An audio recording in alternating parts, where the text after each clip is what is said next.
you know, the competition's strong, but this district, I will tell you, had a new team, pretty aggressive team, and they did pretty dang good. They basically took third place in every category, except for, what did they call it?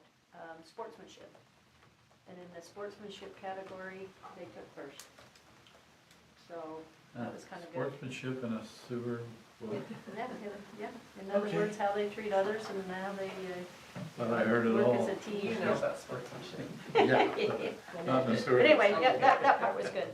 So, I'll go ahead and turn it over to the council then and see what you guys have to say. Anybody have any reports? Like I said, I know we've all been tied up with the leagues. The CTC is looking at, how do I say this? So there is a push for informing families about substance use in the digital age. And so we have received approval to show a screening. There's a movie screening, there's a Screenagers is the name of it. And it's a series that has lots of different films, kind of short 1 hour films that give parents and kids information about the importance of safety with regard to substance, and also how impressionable they are with regard to substance use and things of that nature. So anyway, we've been looking at a date on when we can offer that screening to our community.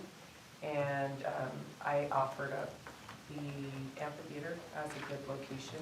So we're working with Dave Price on a date for that, probably late summer, early fall, but that's something that we've been working on to try and help increase the awareness of like vaping and, you know, all of the other things that kids are doing that parents don't always know about. So that's something that we're looking forward to coming up pretty soon. So it'd be a kickoff screening and then encourage everybody to continue with the series after that? Yeah, well, it's not, I mean, the series is available, like people can watch it themselves, but we have funding to be, not funding, we have access to the film itself. And so that's just one of the things that the board wants to do to kind of help the events, because we need to market all of this information out to families. And so we do the classes already, but we're looking at ways to partner with other community area organizations and just have different methods to get the word out, kind of like how we did the surf and swim, rap, and things like that. So this is just one of those other opportunities to be able to get information in the hands of parents. And the idea was to do it closer to late summer where it's still warm, but it's also right before school, so it's top of mind for parents and kids. If we did it at the beginning of summer, kids don't really care because they've just graduated or they've left school. They don't want to, you know, go back and sit and listen to something, you know. But I've watched a couple of the videos and they're pretty impactful, so we're hoping it'll be a good thing. The LCYC, CL, I don't know. Anyway, the youth court, they made a Court video. or council? Council, whatever. The meeting I go to, that's all that's important that I get there. I don't know the name of it. But they made a video, LT helped them on volunteering to build it up. And evidently it was really good, according to them. And they're showing it around to the junior highs and high schools. You know, this is their time to increase. Recruit? Yeah, recruit.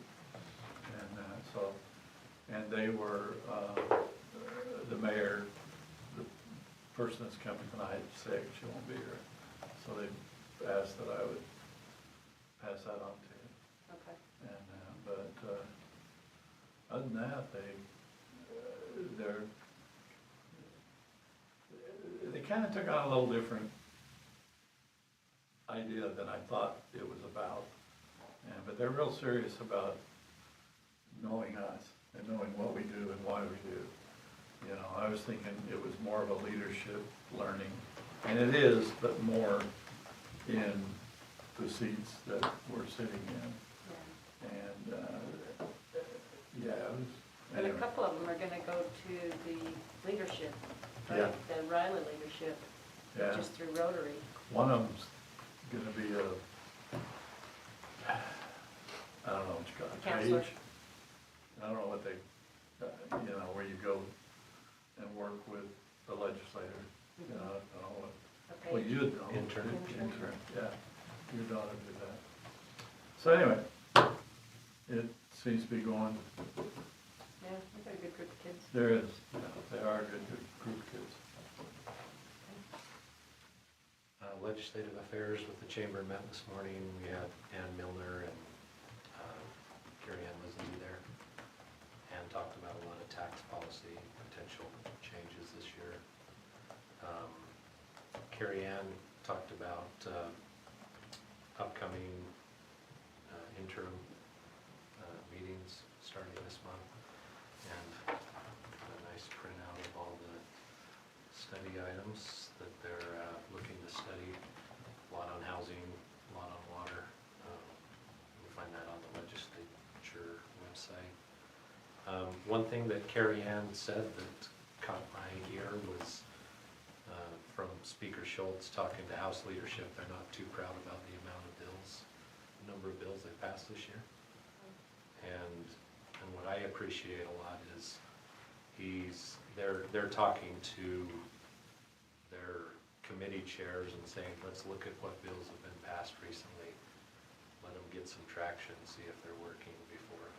And I've said that about housing. It seems like every year they just pile on change after change after change, and we don't even see if what they did 5 years ago is working yet. So I don't know if that'll resonate into housing and some of the big issues that the cities see, but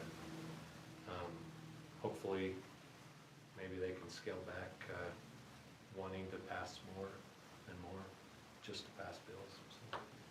And maybe refill some others. And Carrie Ann did request, they'd love to see more involvement during the interim and committee meetings. And I've said it before, committees and task forces all year long are driving our policy in the legislature. They have bills ready to pass the first week of the legislature these days, and need to be involved throughout the year. That's a good report. Pretty true, though. Okay, anyone else? Well, let's go ahead and go on then to item number 3, which is an update with Weaver Basin, and I think Darren and Krista, you guys are gonna give us an update here on what's Yes. happening, right? Yes, we are, yeah. Okay. Melissa's gonna go through the presentation, so. Well, welcome to Layton City, we appreciate you being here. Yes, thank you, we appreciate the invite, so. Yeah, we appreciate the opportunity to kind of explain what's going on. We know that there's some Is aggressive. this what you wanted me to put my hand over? I know, isn't it the way? So I do, hopefully you guys have seen this. I know we sent it to Steve, but here's some copies. I'm going to keep that one. Of just kind of where this wholesale contract is going in the next few years, so, and why.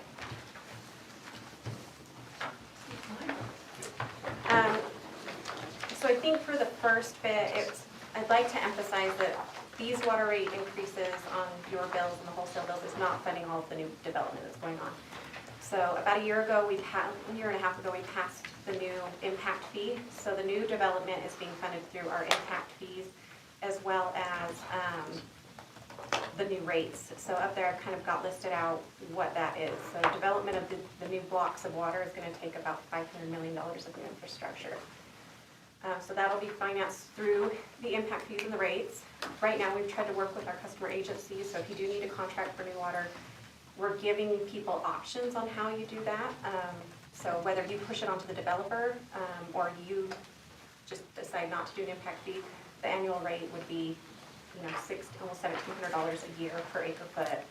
There's a hybrid option of $15,000 an acre foot, and then it's $724 annual. And then or the full impact fee, which is the 22,405, and then you pay a lower rate of $319 per acre foot. So again, this is how we're funding and paying for the new development. Where's the, I should remember this, but how does that compare to the existing rates? Of your rates, you guys are in the lowest tiers of Yeah. project in District 1 water. It's close to 3 to 4 times that of the annual, so. Could we get an introduction about what's going on? 'Cause I don't know what's going on. So we provide, every year, we send out in March kind of a billing preview of what the bill will be, our wholesale bill will be in November, and then try to give you an additional look ahead as far as, so you guys know what's coming and you guys can budget appropriately.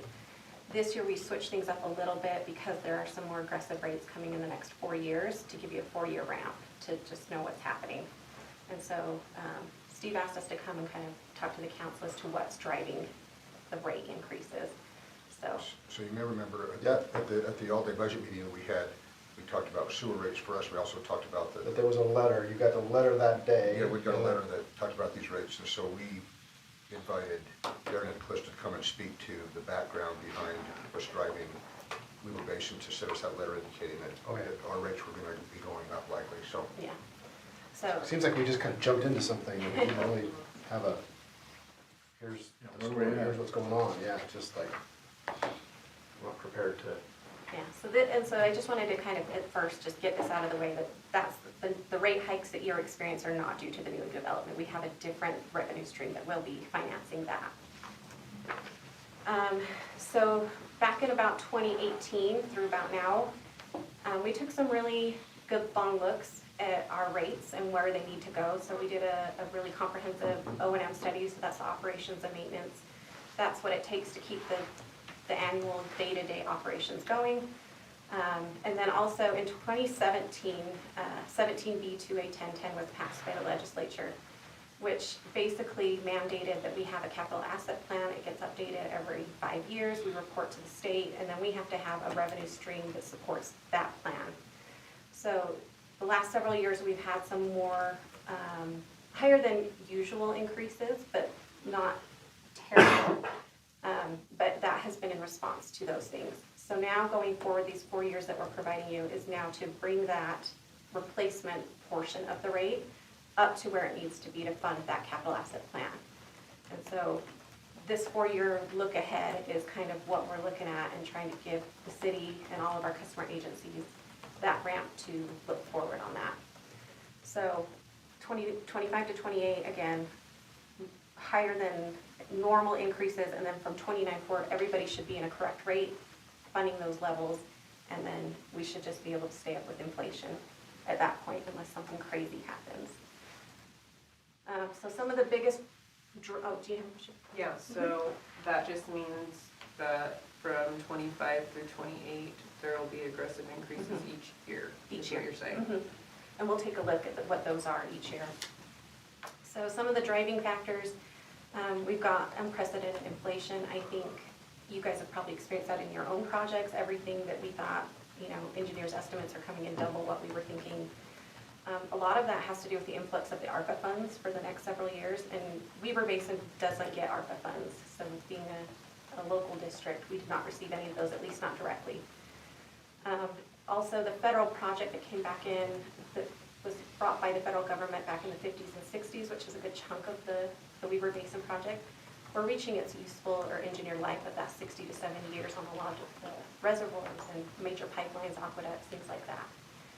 And there was an anticipation with that federal project that the federal government would remain involved and provide assistance and financial assistance for that until approximately the last 10 years, where the federal government has basically said you're on your own. So the assistance we do get from the federal government has come through grants and low interest loans, but the grants are mostly for new development or new projects, not really these R&R projects that we have going on. So, A question, or comment, to your point, Tyson. During the last legislative session, Casey Snyder brought up a bill that went to, it's now turned into a study, but it was something like create a capital fund project for water in the state, statewide. What's the, you're saying that we already should have one. Yeah, each And then- entity should. And then, so what's His going bill is on? more to get them all talking and working together, I believe. Because he probably used this presentation with this bill, like, well, inflation and the feds aren't gonna help us, and so we're gonna have to charge more all of the conservancy districts, but, So what that would do We is should al- kind of create a pool Yeah. that then the water districts or other entities can pull from at low interest state loan type things. If that goes forward, but the state decides the priority of those projects. And that's towards infrastructure, or quote, if everybody can come together and determine a new I think it would be existing water, infrastructure. new Yeah. infrastructure or damming, right? Right. Got That's it. what Representative Snyder was, referring to is, he was looking at, okay, can we have, a set dollar amount that all users within the state of Utah would pay, on their water bills that would then fund some of this infrastructure that needs to be built over the next 30 to 50 years. I mean, they're looking a long time out, And as Utahns, we know we have serious water issues in the state of Utah, particularly during drought situations. From 2020 to 22, we realize we have serious water issues. And so they're trying to look into the future, what kind of water importation projects potentially would be necessary as we talk to adjacent states. Not that anybody is gonna just, roll out the red carpet and say, please come take our water, either from the Snake River or the Green River, or, pipe something from the Pacific Ocean. I mean, obviously that doesn't make any sense. But, all of these ideas have been thrown out for years, and there have been reasons why, those projects have not been built. But the issue is how do we look at getting a generational, bill in place that can help fund generational type of water infrastructure. And so Representative Snyder was trying to do something along those lines. It was an extremely complicated bill. It was like 45 pages when it initially came out. And so, because there just wasn't enough time during this legislative session to go through that and really understand that and actually implement a fee structure for every Utah. And the other issue is once you have a fee structure of every Utah, how do you, and it just goes to, a state fund, how do you allocate those resources properly versus Southern Utah using that fund for their purposes, Northern Utah using it for their purposes? How do you equitably allocate a fund like that statewide? And how do you manage that statewide? And it got to be very difficult on how to manage that. And so the state is looking into options to manage that better on a statewide level. But that is what Representative Snyder was kind of looking at with that bill. so so you get to 2029, as you mentioned, but then we're still behind. No, 2029, once we get But through these. with what he's talking about, what we're still, For generational type Yeah. of infrastructure being built. Right, but for Yes. Weber Basin's assets and the stuff we know, so we can see the runway. We're planning 15, 60 years, but more realistically, the 5 to 10. But the rates should cover us going forward after that. So we should just be able to stay with just basically inflationary increases annually after that. This gets us into the right funding pools, and then we can grow with that. And this is for O&M, it's not for new projects? This is OM and R, so operations and maintenance, and then the repair and replacement of the existing assets of the. But not new development? Right, the new development has its own revenue funding sources, so the new people are paying for that, those assets that have to be developed. So like the 72-inch pipeline that we're constructing right Yeah. now across Highway 89, that's a disaster resilience project that enables us to function after an earthquake is really what that's designed to do. Because the existing aqueduct that's up on the hillside, the 84-inch pipe, in an earthquake, that would come tumbling down the hillside. You would spill millions and millions of gallons of water down into South Weber, down into Uinta. And so in an effort to try to avoid that situation, we're installing this steel pipeline that will replace the aqueduct that's up on the hillside during even a landslide. During spring rains, really wet conditions, you can have landslides take place, like happened in Rudd Canyon and Centerville back in the 80s. the whole thing slid down, our aqueduct slid down the hill, and a big rock hit it and knocked a big hole in it, and the pipe slid itself. So in order to avoid situations like that, and Weber and Davis counties is just getting more and more dependent on that aqueduct that runs all the way down to North Salt Lake, and then it runs all the way up into Ogden. And so the dependency of our public is huge on that existing pipeline. Well, in order to make us more disaster resilient, we're putting in one 72-inch pipe. We're actually putting two 72s across 89 right now, across the D&W aqueduct, because eventually we'll put in a second 72-inch pipe. This one 72-inch pipe is $85 million. It's the largest project Weber Basin has ever let. And $85 million, that's a lot of money to Weber Basin water. I know other entities that's not a lot of money for, but for us, that's a lot of money. And so for one project, that's a lot of money. And so, but that's, this project is going to replace the current aqueduct that's really served well for 60, 70 years. I mean, it's done really well, but it gets old, it starts leaking, and we just had a leak up above Job Corps here in the spring that we had to fix on that aqueduct. And so, unfortunately, nothing lasts forever, and everything needs to be replaced eventually. And so that's why we're doing this large project, and you see all the re-landscaping on the west side of 89. That's our project that's doing that. How is the steel pipe gonna last? When So- you say that it's earthquake resistant, Yeah, I don't know so, of anything that's so earthquake it's, resistant, it's, but, it's welded steel, so all the joints are welded. And okay, then across the fault, it's 1-inch thick steel, and it's got joints on each side that enable it to move. okay, There's some mechanical joints that enable it to move, so it can withstand up to 7 feet of vertical displacement and Wow. 10 feet of horizontal displacement That's at the huge. fault. So obviously, there's a lot of engineering that goes in to make a pipeline that'll withstand those types of forces. But that's what this pipe has been designed to do. But it's 1-inch thick steel. There are 4 welds that it takes to go through and weld a 1-inch thick steel pipe. One of those welds takes 8 hours to do. So it's very tedious work, takes a long time, but I mean, we have professionals that all they do is weld all day long, and that's what they spent their life welding, right? So that's what they do. So, yeah, I mean, it's hard to earthquake-proof anything, but we've spent 4 years designing this pipeline so that it would withstand landslides, earthquakes, these types of things, and obviously we're spending a lot of money to install this, so. And in this Keep our fingers particular crossed. lake Yeah. instance, the federal government has stepped up a little bit on this project, understanding that the existing aqueduct crosses the fault line, I think 4 times in just Multiple times. this 2.5 miles. Yes. The new alignment will cross once. So they are stepping up and providing some money for this, understanding that their initial alignment of that pipe was probably not the best, so. They kind of stitched the fault together with the old alignment of the pipe, basically, because there was a nice shelf there to lay that aqueduct in, so they just laid it right in that shelf, but it's the fault. And I'm not kidding either. So, Okay. And then I kind of touched on that, that 17B 2A 1010. So prior to 2013, there was a lot of,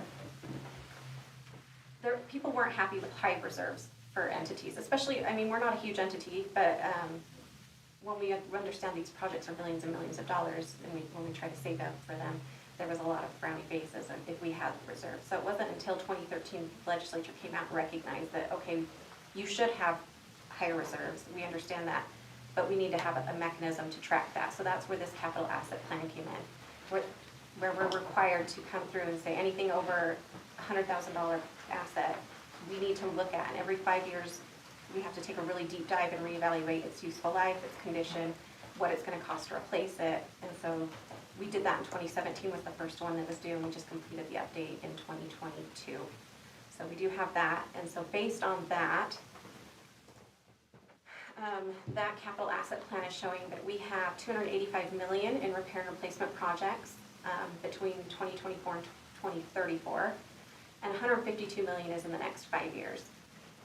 So it doesn't look like the formatting came, so I apologize for the wonkiness of this. So as Darren mentioned, that Davis Aqueduct, we are splitting that amongst our capital asset new, so the people who are paying for the new development, they're paying for half of that pipeline, as well as half of it's going to repair and replacement, as both users will use that pipeline. And we do have grants to cover a portion of that. We have a water tank replacement that's gonna cost about $18 million. A pack silo, that's the powder activated carbon, another 3.8 million. A dewatering facility, 7.5 million. We have about almost 10 million in well rehabs. And then we have a slide area up off the Gateway Canal up in Morgan County. That's gonna, we've spent about 3 million, but we'll have another 6 million going on that to stabilize that area. And then, I mean, we have miles and miles of pipelines and tons of belts involved, so I just kind of lump those together, but about 115 million there. So those are just some examples of things you might see in your area, things that are on our radar that will be replaced within the next 10 years. So kind of the scale of what we're talking about. So what does this mean for the city? So our water rates, the way they are tiered, there's types and tiers, so treated versus untreated, fluoridated, non-fluoridated,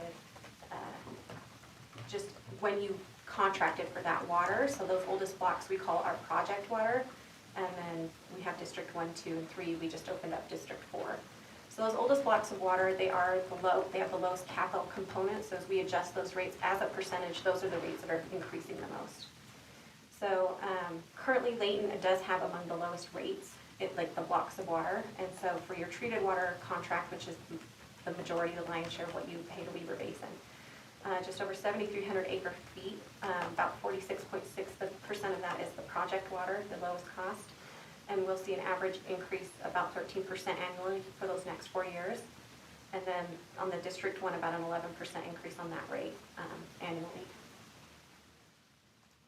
So kind of just giving you a layout here on that. So the two bottom colors are the project water.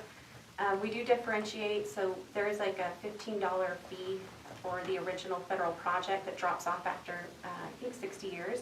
And it all depends on when the city started taking water. So some of that has dropped off already, and so it does have a $15 charge less. And then the rest of that project water, I think, will drop off in the 30s, 2030, 2040 block.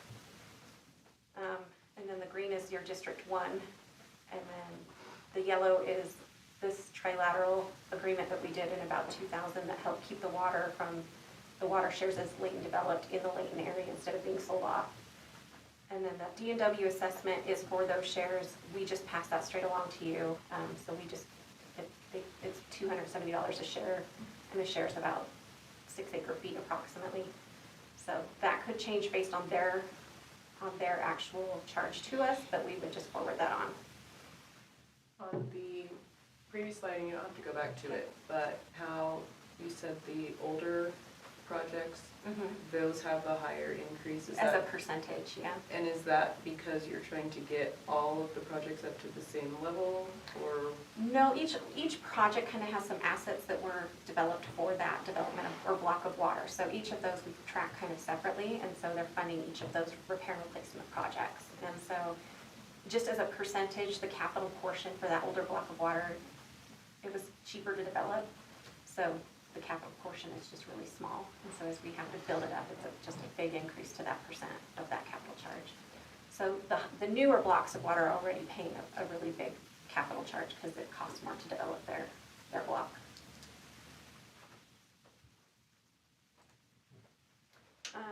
And then kind of what that means to the city, I just kind of did an average here, but right now you're paying about $313.84 an acre foot. At 2028, you'll be at about $493 an acre foot. I know you guys bill kind of in the 1,000 gallon increments, so that's 96 cents a 1,000 gallons to up to $1.51 per 1,000 gallons. So that's kind of what it means succinctly to the city. And again, we're trying to give you guys enough of a look ahead of what we're doing so that you can budget accordingly, adjust your rates if needed. I know we're, I don't know, less than 40% of your water inventory, I think. You have your own rights. Yeah, you guys have a lot of your own So supplies. it doesn't mean a direct 50-50. increase to your customers, but Again, we will continue to seek other funding sources and grants, and if project costs come down in the future, we'll adjust these, but this is kind of our worst case scenario, what we plan on doing over the next 4 years. Can you go back one slide? So that's our contracted water, the 7329, is that right? Yeah. That's just the culinary. You do have some secondary, but it's a very small percent of your actual contracts. So I remember during the drier years, did we draw all of that or no? Or did we pumped more, didn't we? Pump more from our own wells? Yeah, we worked together and we helped save some of the water in the higher aqueduct areas for Weaver Basin, and then there was some exchanges that happened in order to make that whole. I guess. Exchanges like water? Yeah, Layton City has always been really good to work with Weaver Basin. I mean, Steve and Wes, you know, we call, say, hey, you know, we got this situation, can you guys work with us? And Alex has been very supportive always as well. And so yes, during some of those times, we said, hey, is there a way you guys can pump a little more on your wells, use less water, we'll just credit that water to the following year, so you can utilize more. I mean, you won't lose it, right? And we'll just credit that water to, you know, the following year. And so you guys have always been really good to work with. When you say credit the water, how, I mean, is that a reduction in the amount we pay? No, we just bump that water to the next year, so you have more to use, then you More can to rest, use the you next can year. rest your sources Okay. the next year. Yeah, All right. yeah, when we have more upstream water to deliver, yeah, you can rest your sources, so.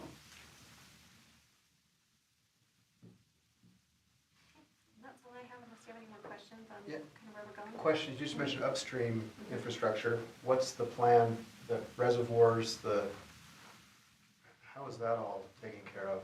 That's through the rates, and so those are bureau facilities, they retain title. However, we have the perpetual lease and like ongoing operations, maintenance, repair and replacement on those. So that is all built into our capital asset plan of all of that work that has to happen up there. Yeah, that's a great point. There's a lot of costs that people don't see that's happening up in the watershed. For example, on the Gateway Canal, where we divert water up in Peterson, Morgan area. That's where we divert it, you know, at our diversion there. And then there's a 7.5 mile canal that takes that water. Many of you have been on our Yeah. Okay, you guys have been on the tour, so you've seen the canal and you see where that gateway facility that we have, where it enters into the tunnel facility, 3.3 miles.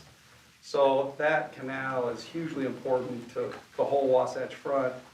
And there's a lot of water and seeps that run across that canal just from that Wasatch Peaks, you know, development area.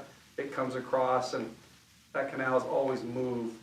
And so we replace probably 100 panels every year up throughout that canal. And then we had a huge slide happen here this last off season, where the whole bottom end of the below the canal slid down the hill. And so we had to go up there immediately and put drive piles in there to stabilize the canal, so we didn't lose the whole canal at the same time. And so, I mean, that was $3 million to go up there, like in an emergency situation, drive piles and stabilize that to ensure the whole canal didn't slide down the hill.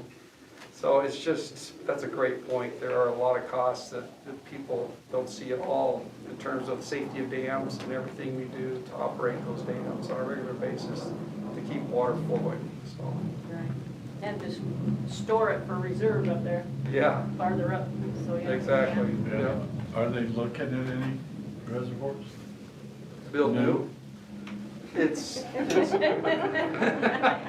Yeah. Okay, that None wasn't that a Todd humorous wants to I leave question. didn't out. laugh, Dave.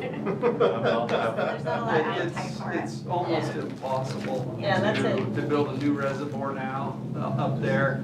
There's really not, and frankly, there's only one out of maybe 6 or 7 years where we have excess water to store it, you know? And then to go ahead and permit that and get, I mean, you're 20, 30 years out, and it's maybe a reservoir that's 5,000 or 6,000 acre feet.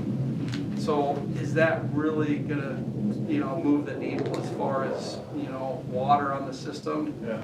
Likely not. So, I mean, we are looking at, you know, reuse projects down along the Wasatch Front.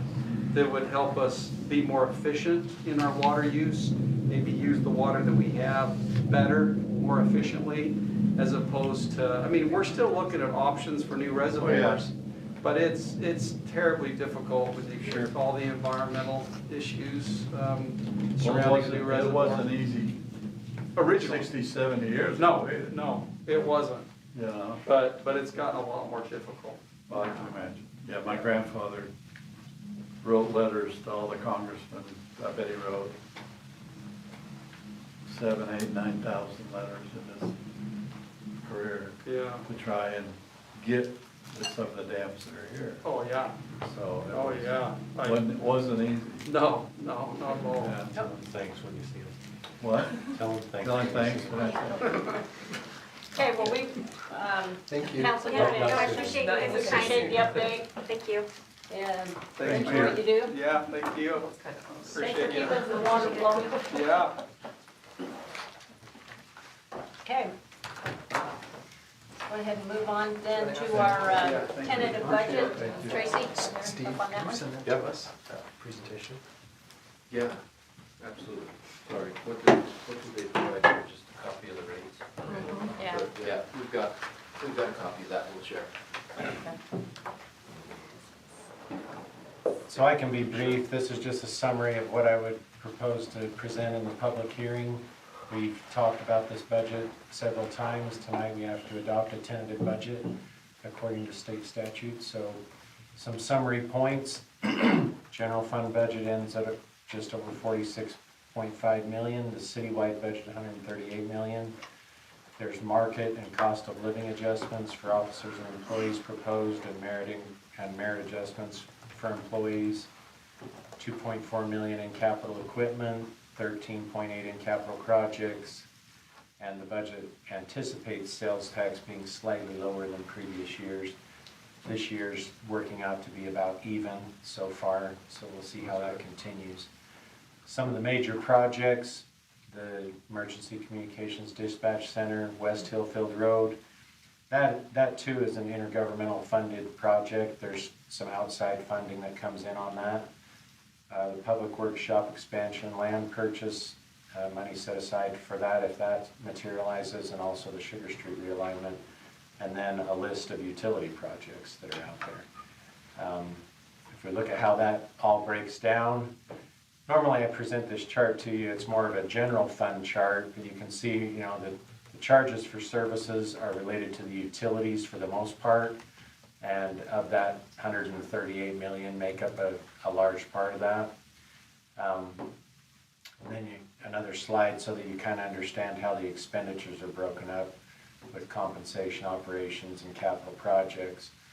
And that's basically the summary of what I would propose to present at this point on the tentative budget. There's not a lot of details, but the tentative budget will be available for people if they have questions. They can request a copy. They can also come into my office and discuss it if they'd like. I don't know that I've had anybody take me up on that yet, but that is an option, not only for you, but for the public, you know, between now and the time that we actually adopt the final budget. This resolution also proposes to set a public hearing for the first meeting of June. And so we'll hold another public hearing then. We'll discuss any changes that may happen to the budget over the next month, if any, and then we'll continue that to the second meeting in June and adopt the final budget. Now, as part of this budget tonight, I know that Steve's here and he's going to talk a little bit about one of those potential changes. We talked about sewer rates, and so he has some more information about that. So I don't know if there's any questions about this piece. Yeah, Okay. Mine is easy. This little blue sliver, is that I just couldn't get it out of my chart. Yeah, Capital it's, equipment? well, no, capital equipment's on there, but it's meant to be transfers, but I didn't include the transfers in the total that I presented here. okay. And I couldn't figure out how to get that out of my graph. 3.15 or the 2.03? No, that's the debt service piece. Next It's to the less debt than service. that. The little- It's the next little- to the, it's next to the debt sliver. service. The little sliver is The little zero baby for the blue. purposes of this presentation. I just didn't see it because the colors Right. didn't align, so that's why I Okay. brought it up. My question's the percentage of the, could you go back, please, to the first slide you showed? One more. The highlights. Yeah, the highlight. the- Oh, one more? Yeah, the first one. What's that? The summary page. go back. Oh, here, Yeah, well, oh, here, sorry. The COLAs and the merit adjustments as a percentage, what do they come out as? 2% COLA and 3% merit. And then there's also market adjustments that are in addition to that, just based on salary survey and, We talked about that. yeah. Yeah, okay, thank you.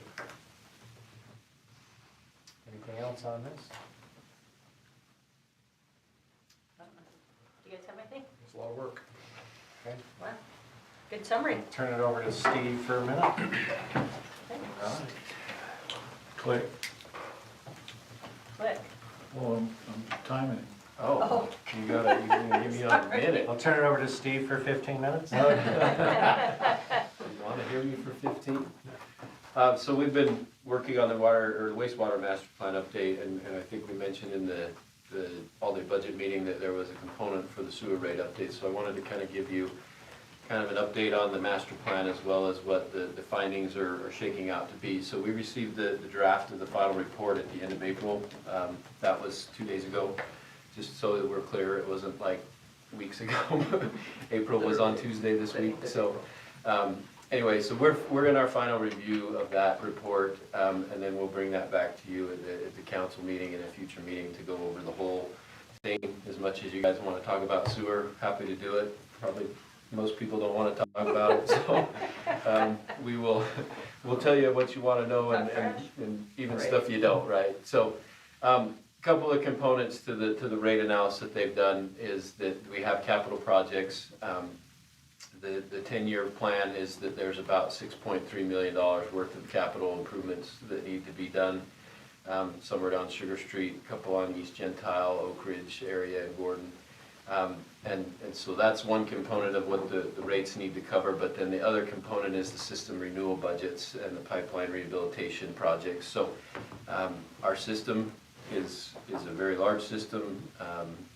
Basically, the analysis they've done is that if you replace 1% of your system every year, it'll take 100 years, obviously, but some of the components in the system do last 100 years, and so it's not out of the question to be able to use that as a metric. If we did that 1% full replacement every year, it would cost $5.056 million in today's dollars.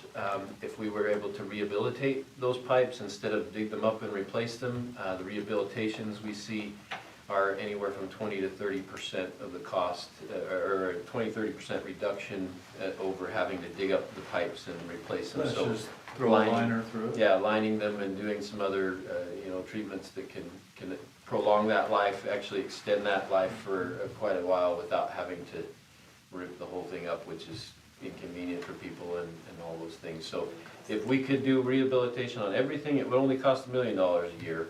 Unfortunately, we can't do that, so we kind of balance it and we say 50% replacement, 50% rehabilitation, and that comes out to that 3.025 million. So that's the kind of the breakdown of how these numbers come out as far as the capital project side of things, and then obviously we have some other expenses. So wanted to point out our residential user fees. Currently, right now, it's $29.54 per month. Of that, the city is only keeping $7.95. The rest is the North Davis Sewer District portion. So some background on the rates and where we are today. Back 2010, we were just under $15 a month, and then the North Davis Sewer District had some capital project increases that they needed to make, and so they went through, I think, a 5-year increase window. That's pushed us up to where we are today. There haven't been any city increases on those rates since 2017. Since then, you just heard from Weaver Basin, significant in the last few years, even construction and labor costs that have increased well over 30% for us as we look forward. So we looked at the revenue requirements. This chart we can talk in more detail as we go through the the project or the full report, but you can see we've got our O&M expenditures down there in the blue, and then we've got our projected salaries and benefits in the red, and then the orange are our capital expenses, and that's where that component, the projects and then the rehabilitation and the rehab go into play at about $3.5 million a year. So as we look at our revenues, the green line there is the existing rates, and so we could basically cover O&M and our projected salaries and benefits, but we wouldn't have hardly anything to be able to do capital projects if we continue where we're at because of the inflationary pressures that we've seen. So we came up with 4 different alternatives with the consultant. The first one is just, I guess, ripped the Band-Aid off, I guess is the best way to say it. 22.5% would be the 1-year increase. So we would jump $6.63 per month, and that would take the city's portion from that $7.95 up to $14.58. Another scenario is a 4-year increase, which is approximately 6.5% per year, and you can see those numbers down below. I don't think I need to read them all for you, but essentially at the end of that 4-year increase, we'd be at $16.38 per unit there. As we go over this third alternative, which is the 3-year increase, currently it shows a 10%, 8.5%, and a 6%. We think that it would be more prudent to flatten those out and just say an equal increase every year.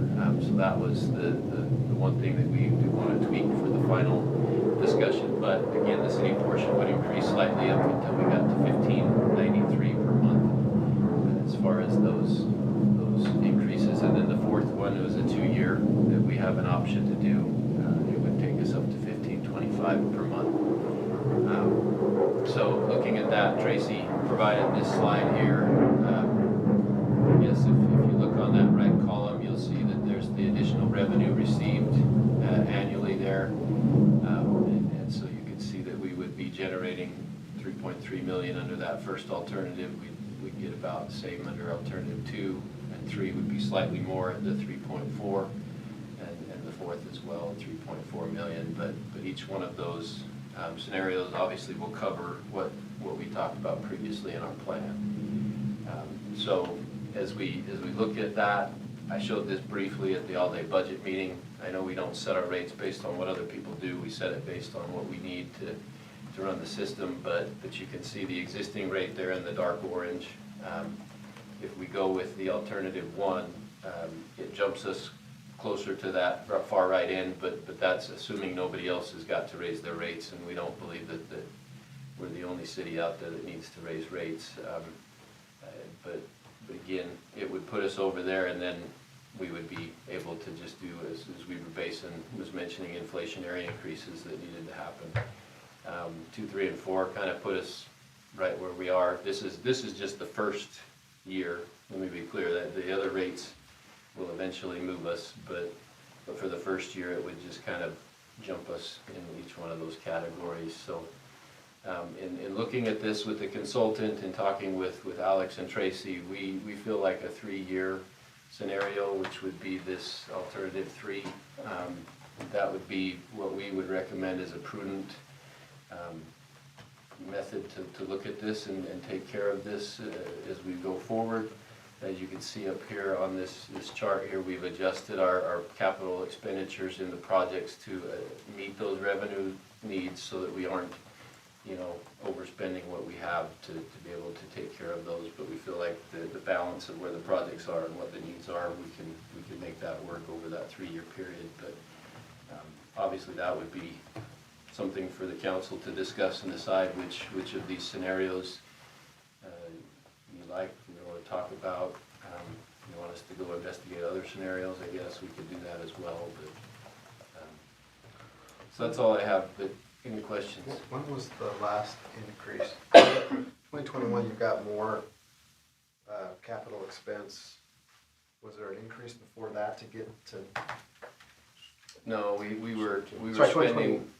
So 2017 was the last increase, but it was related to the North Davis Sewer District. So the city really. Our share hasn't increased. How have you been taking care Maintaining? of capital? Are you Well, just hoping? No, not necessarily just hoping. We have a pretty well-built system We're just seeing, and this will be in the report that we bring forward, is there's some age now that's coming into play. We have a lot of system that is really new, less than 20 years old, and then we have a lot of system that now is pushing that 50, 60, and some are even into that 70 and 80 year range, and that's the component that now needs to be addressed so that we aren't going to fall into this emergency scenario where people are gonna have failures that then create major problems for the system, so. So in the plan, you'll come forth with, identify all those runs, the locations? Yeah, so we what the- have a map What in the that. priority would be as well, right? Yeah, we have a map and it shows the different areas and the age of the different pipes based on when the subdivisions were built and things like that, so. But realistically, I mean, Clint, to be honest, we've just managed the system with what we have and we ask for what we need when we need it, and I think this is the time that we've seen these inflationary costs have just thrown things so out of whack that that's where we need to talk about this one and correct it to where it needs to be. So this will need to be discussed and decided upon before June to be a part of the budget discussion. So I mean, I know we're gonna continue the conversation about it today, but I'd like to know what is necessary to cover all of those projects. You mentioned on alternative 3 that you had adjusted the capital expenses so that things could be covered. Was that saying basically projects you were going to do that may cost more than the revenue would provide, you're moving them to a different year? What did you mean by adjusting? Yeah, so we have some capital projects that have to be built when we go in and build a new road, we're gonna put in the sewer, right? But we do have some flexibility in the rehab and rehabilitation projects, and so those are the ones that we would kind of shift back a few years to make those fit into this revenue stream so that we don't have an overextension, if that makes sense. We would obviously take care of any pressing immediate needs first with that money, but we don't feel like we're in a crisis mode where we're gonna say, oh, we don't have enough money to do what we need to do. We're just trying to say, let's get to where we have that revenue stream to take care of everything as we go forward and as we age as the system. And did I see one of those alternatives where in 2028 or at the end of the, not 2028, what if the end of the period was that the rate was actually at 16 something? Did I see that? No, those are all just the 1.5 or 1.6 inflationary rates that were there. Oh, sorry. This Yeah, one. so if we went with a 4-year increase, then that portion would end up at 1638 just from the time it takes to build in the rates to the revenues that we need to get to that upper line right there. So. I'm just not interested in having rates be a certain amount way more than what is necessary, so that's Yeah, why no, I brought it up, because they're all different, and making sure that we can cover what we need to cover so that we have the resources we need, but not that we're making money necessarily off of this and having all of this extra reserve, so. Yeah. Well, I think that's pretty evident. When $7.98, you can easily round that up 2 cents and call it good, but you guys don't, so I appreciate that. You know, with Davis and with Weber Basin here, they were talking about having a slush fund, you know, an emergency fund. Comparing a sewer system to a water system, we could have a water main break at any time, and it's gonna put some money into that. Is there a tradition? I mean, do we see major failures in sewer systems that we need to have some money on hand, or? Not necessarily a huge war chest, let me put it that way. There are emergencies that come up. We did have a sewer line that we just had to line this last week because we found that there was the gases in the sewer had eaten the concrete away to the point where we were going to have a problem with that. So there are occasions when that happens, but it's not very often. But we do, Tracy and I have talked, and there is a need to have a reserve fund, and some of the calculations in here do take that into account. I think it's a 90-day operations, cash operations fund reserve that they recommend that we have, and so we have some slides we can show you on that too, that show where these rates would put us in that operations. Is that correct, Tracy? And for most all the time that I've been here, we have had a couple of $1 million, I would say, I don't know the exact number, but what we considered to be a sufficient reserve in that fund. Then we've had a number of large road projects and things that just kind of whittled away at that. And so it's getting to the point where, okay, we don't feel like we have enough reserve, one, to keep up with what's programmed, but two, in case you do have an emergency, you want to have some money there, and you don't want to have to come in kind of in an emergency situation and raise rates, because you're not going to generate that money very quickly. You know, it'll take, you know, if we do a 3-year increase, you know, we'll get a pretty good amount of money in year one, but it takes a while to build that up, as you know. So it's, like I say, it isn't that we haven't had a nice reserve, but it's kind of got dwindled away the last couple of years, I think. Where do you draw the line between the O&M where it becomes a capital expense? Is it when you have to, when I hear rehabilitate, it seems like there's maintenance, and then you have to rehabilitate, then you have to replace. Where does? Definitely, if we replace the entire line, you know, we go in, dig it up, replace it, we'll put a new asset on our books, and that's obviously capital project. A lot of the refurbishments are also capital project. So where does maintenance, where does it cross from maintenance to rehabilitation? So maintenance is we go out and we video the line, we clean the lines, we video them, we make sure that they're functioning, we go out, we replace manhole collars, things like that. But when it comes to rehabilitation, that's, hey, this pipeline is now showing signs that it's cracking, there's a lot of infiltration, we've maybe got a tree that's decided it likes to get into those pipes, and so that's when it's time to get it Okay, it goes from blue to orange. Yeah, yeah. So the orange is where that rehabilitation would come in. Thanks. I don't wanna add salt to the wound here, Oh, come on. but I do know, you know, the sewer district, I mean, they're faced with the same thing as far as the costs and that, and so, although they're not discussing it right now, I would anticipate them coming back with a rate increase probably in about 25, 26 right now, right year, so possibly next year after. So, I mean, you just heard from the water district, Yeah, sewer same district's presentation. Yeah, it's, thinking the same way, so I mean, like I said, I just wanna let you know. does everybody pay the same rate?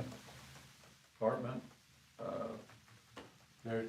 big house, little There's house? different rates, and they fluctuate depending on usage and so Oh, forth, okay, so. so it's on, Yeah. it's based on usage. Right. This is just a residential rate, the 29.45, that's the residential rate. Yeah. That's what All I'm the other asking. users pay different rates based on different factors. So. Sorry, I didn't hear what you said. We have to provide the water consumption amount to the district for some of the rates that we charge for their usage. Oh, I know, no, I understand that. So, But so I'm commercial, saying, the rate that we get charged, 29.45, is that the same rate to every house? yes. Single-family residence, yes. Okay. Is an apartment? Apartment complex, it does what we call a commercial residential. I mean, they're a residence, but it's a commercial rate. And so they're charged a base fee, but then they're also charged per door, I believe, is how that works. For what? or door. Per door. So if you have Per apartment. 200 units in your apartment complex, Oh, then you pay so much per unit on top of the base rate. okay. Plus you pay consumption when it's not. Yeah, right. Yeah, when it's not summer.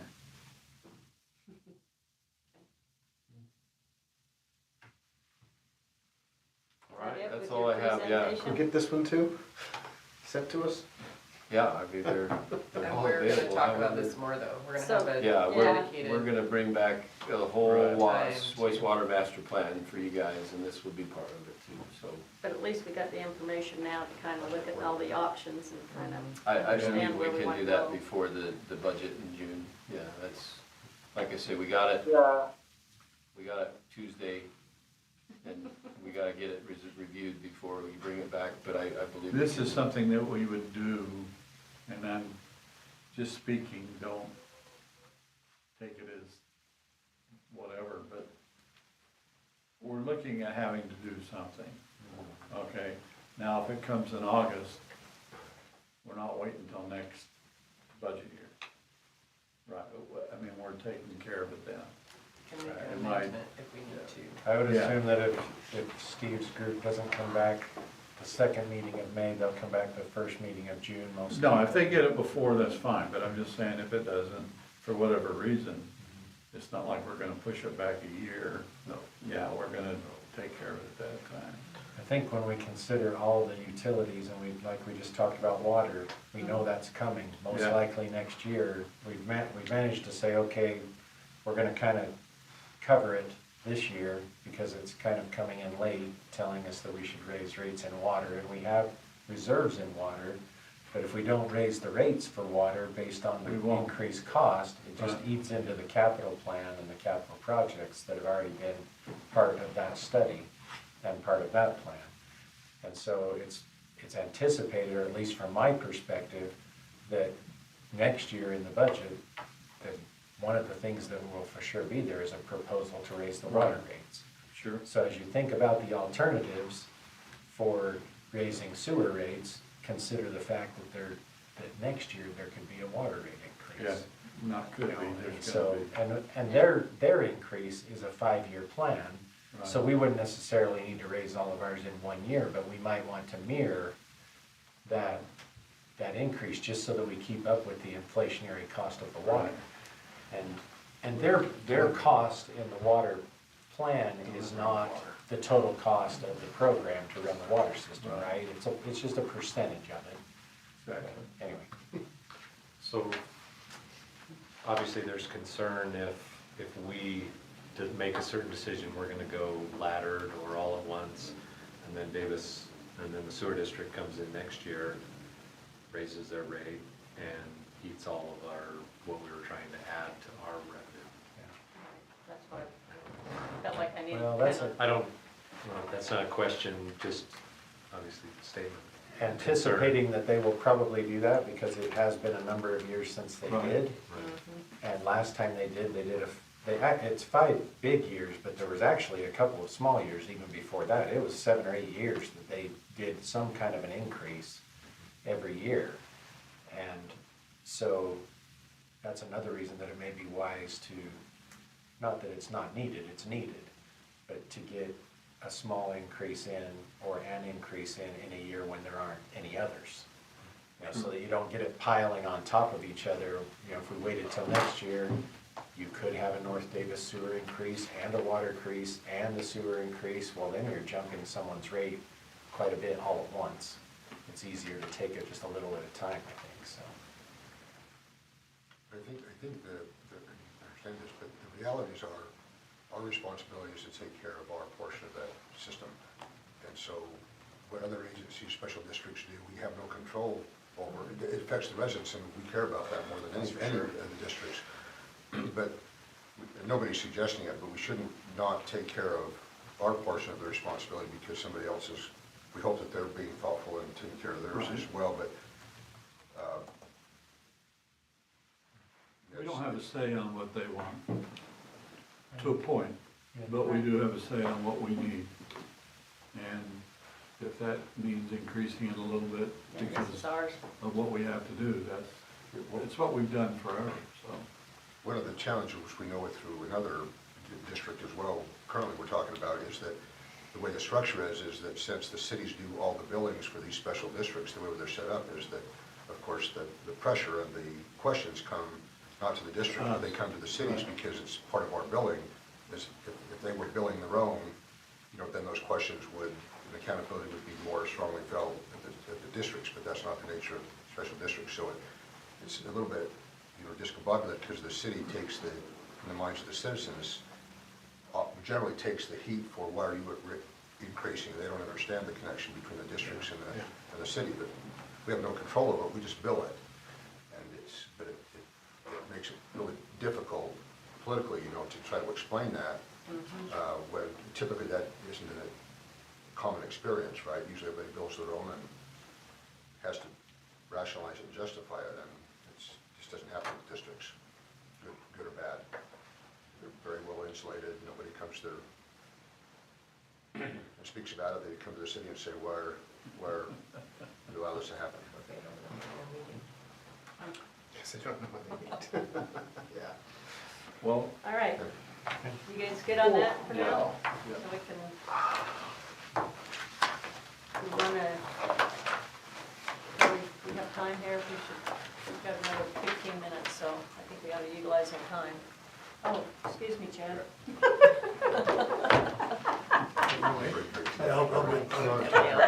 That's okay, Boy. sorry. Luckily, Poor I guy. caught myself. He's up there going. I really want to use our time, I want What Chad am I to gonna get. do? Mayor, I'd recommend we flip those last two, if we only have 15 minutes, is to go through the 2700 West. Okay, That's just a suggestion, and then we'll explain both of them in the regular council meeting, but I think it'd be a little, I think, more important for everybody to understand the context of the payback agreement and the proposed change in the ordinance. sure, yeah, I'm fine with that. Thanks, Chad. Yes, I need to hydrate. You want one? Okay, we get a big one. I prefer bigger, but, Anybody else want one? Climb up. So as a follow-up to the previous council meeting we held on April 4th, the council had some questions, wanted a little bit more explanation as far as the project, the new development paybacks and how those work. So just as a recap, we had two projects. Let me start out with that. First of all, we had Layton Parkway. We were going to build from 2200 West to the 2700 West corridor for the UDOT project. We applied for some funding for 2700 West, and it just happened that the Davis County COG awarded us that funding at the same time as we were going to build Layton Parkway, and so we took the opportunity, economies of scale, to say, hey, let's build this as one project, or with one contractor, but it really is two projects. So as we look at that, that's why the payback is split the way it is because there's the Layton Parkway section, and then there's the 2700 West section that was assisted in funding by the COG as well. So keep that in mind as we go through this, so that maybe there's a little bit less confusion. But Layton Parkway is an 84-foot right-of-way. We constructed half of the road width, so the north side, and then we purchased the full right-of-way and constructed all the road utilities and things that are needed there. So in the future, as these properties develop, the people that are on the south side, the developers on the south side, are going to have to construct the south half of this road. As they come in for that construction, they're going to be asked to build the whole road, and then the city is going to essentially enter into a payback that the city reimburses them for any oversizing that happens on that section of the road. The people on the north side are being assessed this payback, or we're recommending they be assessed this payback for those utilities and the right-of-way that was constructed that was what is considered that project improvement as we move forward, because that would have been their proportional share of the roadway as they come in to develop if the road hadn't been built first. So 2700 West, let me orient you because this is kind of an interesting thing. That north is to the right, or left, excuse me. So north is left. The bottom of the screen is the Church of Jesus Christ farm there. And then you've got the other property owners up here, Mr. Clondrianos, Manis, and Allen Land.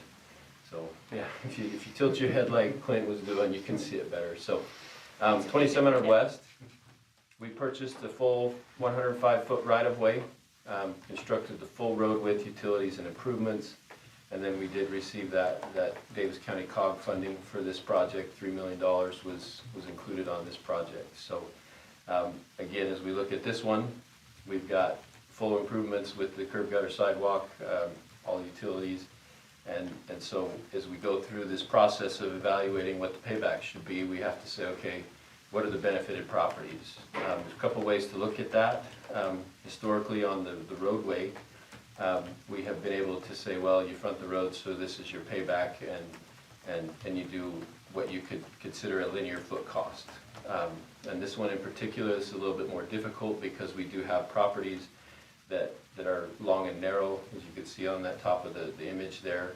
Those properties would have a difficult time developing without one another having access through them, and so we felt like there was some benefit to everybody involved to help make sure that it was fairly distributed, the costs across all of the properties, to make sure that people that maybe didn't have frontage on that road were still benefited from the roadway and the utilities that are there.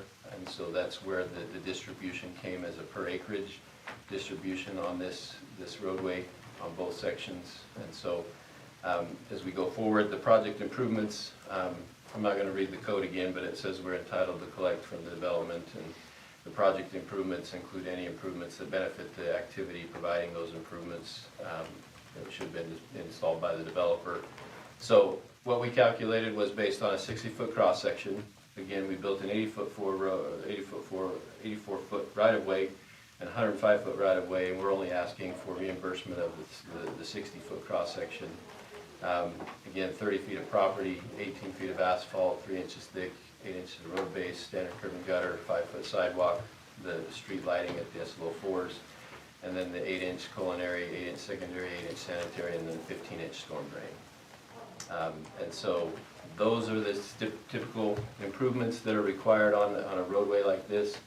And then the question in the last meeting came, what were some examples and how were they applied on this roadway going forward? So there's a lot of words up there, but basically back in 2005, West Steelfield Road from 2200 west and a half mile west, the city constructed that. The developer paid all the proportionate share of the road, right-of-way, streets, and utilities. 2008, again, the developer constructed that one, and the city reimbursed for the oversizing of the right-of-way, streets, and utilities. 2011, we had that one, Layton Parkway, Flint to Angel Street. The city constructed that full width. And then the developers, if they develop, there is a payback on that to reimburse for the right-of-way in the street. And then, obviously, I guess I don't need to read all of these, but basically developers, when the developer builds the road, they pay for everything, and then the city reimburses for the oversizing. When the city builds the road, the developer is asked to pay for the 60-foot right-of-way and any of those components that are required to do with that. So, anyway. And they pay it at the rate of install, not necessarily Yes. projected.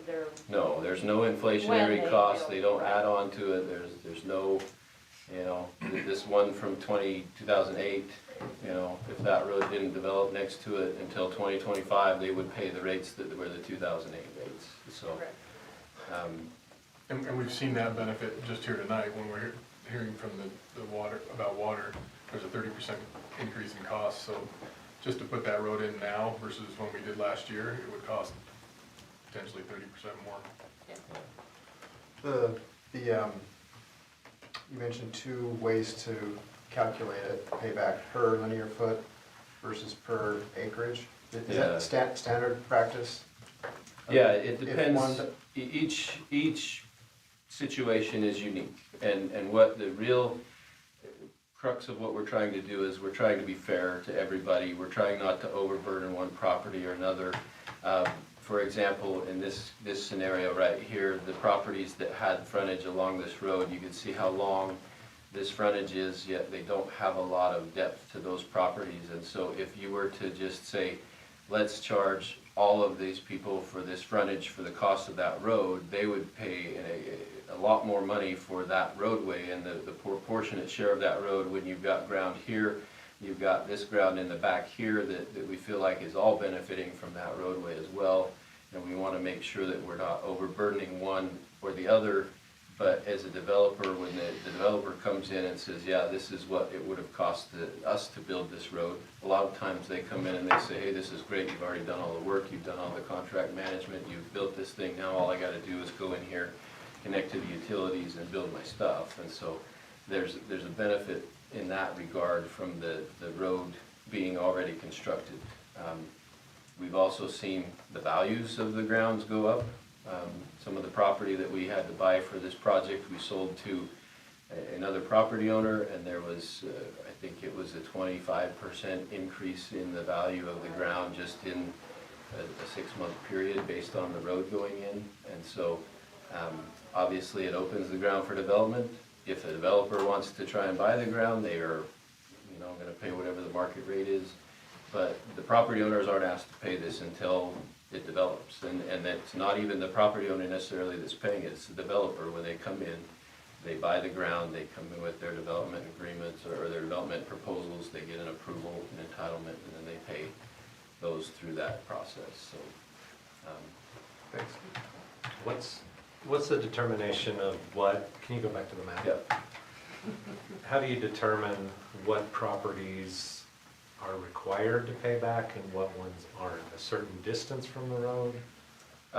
As far as the roadway itself, it's what do we feel like would service the property from a development standpoint. If the road has to be there for you to build the development, then that would be what we would consider a benefited property. As far as the utilities, if you can't drain into the sewer, for example, all of this property down here can't drain into the sewer that's up here because of the grades, and so they're gonna have to build their own sewer down here. So the sewer payback for this area does not include, or the sewer payback on Layton Parkway doesn't include the properties that can't physically drain into that system because they cannot use it. And so that's part of this component as well, is if a development comes in and says, hey, we're gonna develop, and somehow they could do it without using any of these services, these utilities, then they wouldn't be charged that payback either. But we feel pretty comfortable that we've been analyzed this to say, yeah, the storm drain has been installed, the sewer's been installed, the water, it's all been placed in places where if the property develops, this is what the services would need to be in order to develop. So one problem I have, one struggle I have with this decision is those homes we see on the north are getting the same benefit of that road as the undeveloped property. But there's no payback agreement for those that are already there. Does that make sense? As far as the road itself, No, as far as using the roadway. I'm saying it provides a benefit to those homes, but just because that was developed previous to the plan to build the road, they're not, that development's not paying a share of it. well, they did pay impact fees when they built their subdivision, and part of the impact fees is that they help build some of these, the oversizing of these roads. Yeah, the system improvements, the middle of the road is paid by impact fees, which everybody across the entire city pays. So that's the way that, again, the whole system is designed to create equity, whether the property owner leads ahead of the city and builds a road, or whether the city leads ahead of the road, or if the road that are built, just like you described, doesn't touch anything. Everybody in the community has contributed to the system, the transportation system in the city. The project improvement is only to say, in order, the minimum that has to be put in to accommodate this development is the project improvement. That's all of the abutting property owner is expected to pay. But then there's, through impact fees, every citizen in the city pays part of the system improvement. That is the benefit that flows to everybody, right? If you live out east, you pay an impact fee. That money gets used to construct oversized roads in West Layton because they use them. So, And is that equal to the payback agreements? The impact fees paid by other residents? I'm just trying to represent all of, the citizens, not just, we're looking at one project, but is this fair to someone that lives in East Layton and paid an impact fee? Is it equal pay? We feel like it is, because you can see this list just on Layton Parkway alone. All of the developers that have constructed that road have paid the fees that we're asking for a payback on. But those are all new development that's happened after the road, or built by the developer. Yeah, and so, but they're paying for those improvements, and then they also pay the impact fee for the oversizing of those roads. And so, in this case, what we're asking is to say, this road would need to have been built by these developers at a 60-foot right-of-way. We're oversizing it to 105 or an 84, and that is, they're only paying for the 60-foot section, and then the impact fees for everybody are covering all of those. And when you build, the impact fees previous, 10 years ago, the impact fees were different. You could actually charge impact fees for 30 or 40, 50 years out. Now the impact fees can only cover 10-year growth windows and things like that. And so as you build roads like this, then the impact fees actually adjust to recapture all of those costs if the city has ever had to pay those, or a developer has paid those and the city has had to reimburse them. Another thing to think of, and I'm not sure this addresses your concern, but what I think you said is that this new Layton Parkway and the 2700 West, potentially benefits that residential subdivision. Yeah, the old division. I think it could also be said that that residential subdivision benefits those properties. For example, if those turn into retail spaces, they're gonna be the highest users potentially of that space, but they weren't required to pay for the roads in that subdivision. There's only so far you can go down the line. Does that make sense? Is that they paid for their own road, the residential subdivision paid for their own roads. And let's say you put a supermarket there, the supermarket's gonna benefit from those roads and from those residences there, but we're not asking for a payback there. Well, Just to flip it. The people here will use, Does I that mean, make it's the same sense? thing, it's a rabbit hole, if you go down it, you'll never come out the other end, because if the people that are living here use Gentile Street, they're not paying anything toward Gentile Street except for impact fees, right? So there's a timing sequence, over the history of the development of Layton, that everybody benefits. The people that have lived there for 30 years benefit by development today and vice versa, right? The new people in this area, for example, are going to benefit by the fact that in years past, somebody widened Gentile, somebody widened Gordon, et cetera, et cetera. So we've had that internal discussion, for years and years and years, is how do you ever, if you're trying to find equality in the traditional term, you'll never find it. Because the system improvements benefit everybody, and the timing of those improvements is different. And the fee structure at those times, right? Used to cost, I'm not making it up, $300,000 to build a half a mile of road. Well, now it might cost $2 million. And so your impact fees reflect that differently. But I think, and I don't know, Jason, to your point, if it makes sense or not, but when we're talking about these payback fees, we're talking about developments. Those individual residents are not developers. I mean, they may be, but not for their residences. Those are single-family residences, and so individual home owners would not be paying development fees unless they were developing. And so I think the impact fee, to Alex's statement, is covering all of us in the whole city. But we're talking about development opportunities here. And I don't remember the exact zones for all of these, but I know that there's commercial expected here in the future and things of that nature. And so we're talking about when these property owners choose to develop, if they choose to develop. If they don't choose to develop, then there wouldn't be payback expected or asked of, correct?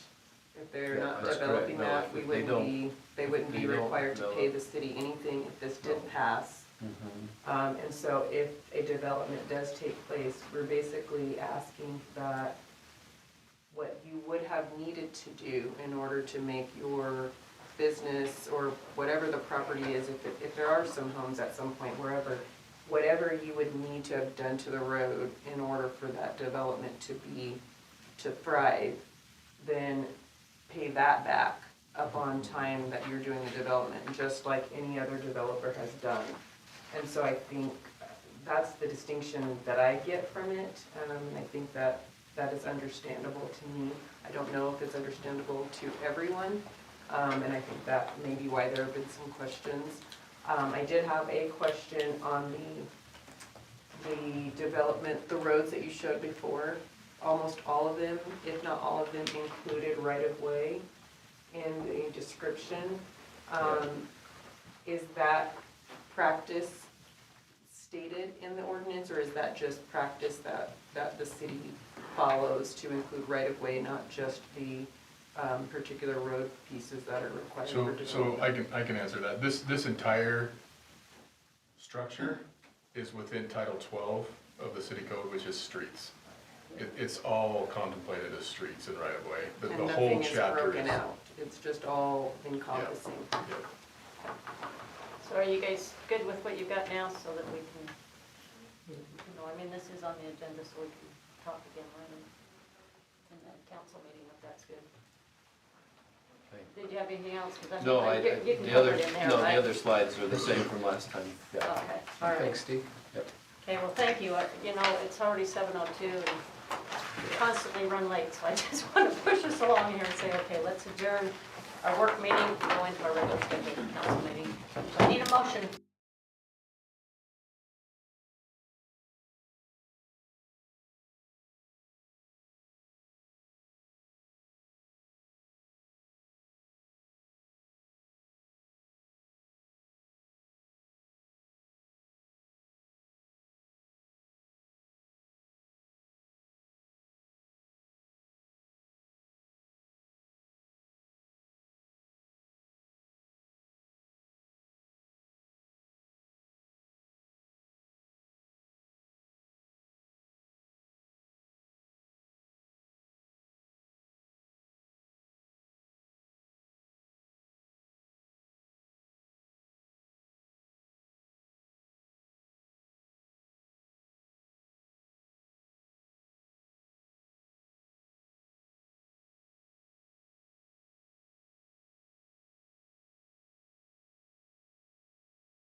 Welcome everyone out to our Layton City Council meeting this evening for May 2nd. And I want to acknowledge the fact that we do have a full quorum here, even though Councilmember Bloxham is not sitting on the dais. He is online with us, so everyone's in attendance. So with that, I'd like to go ahead and start our meeting as usual with a prayer and a pledge. And this month, it'll be Councilmember Thomas's turn. My turn. We'll have a prayer. Thank you. Our Father in heaven, we're indeed grateful to be gathered here together.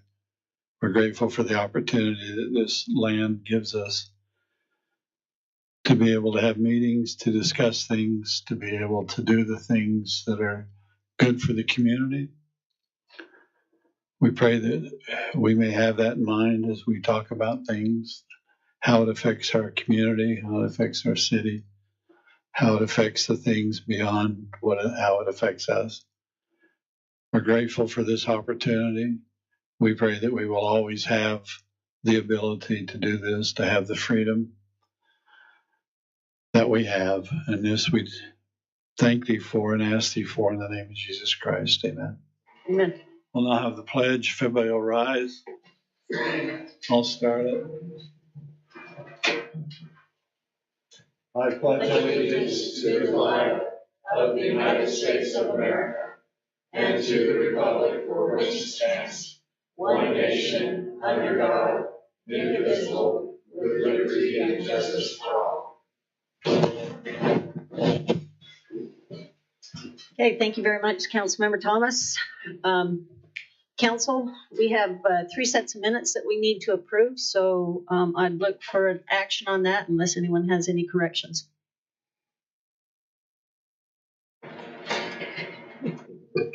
Mayor, I'd make a motion that we adopt the minutes from Layton City Council work meeting February 15th, Layton City Council work meeting March 7th, and the Layton City Council meeting March 21st, 2024.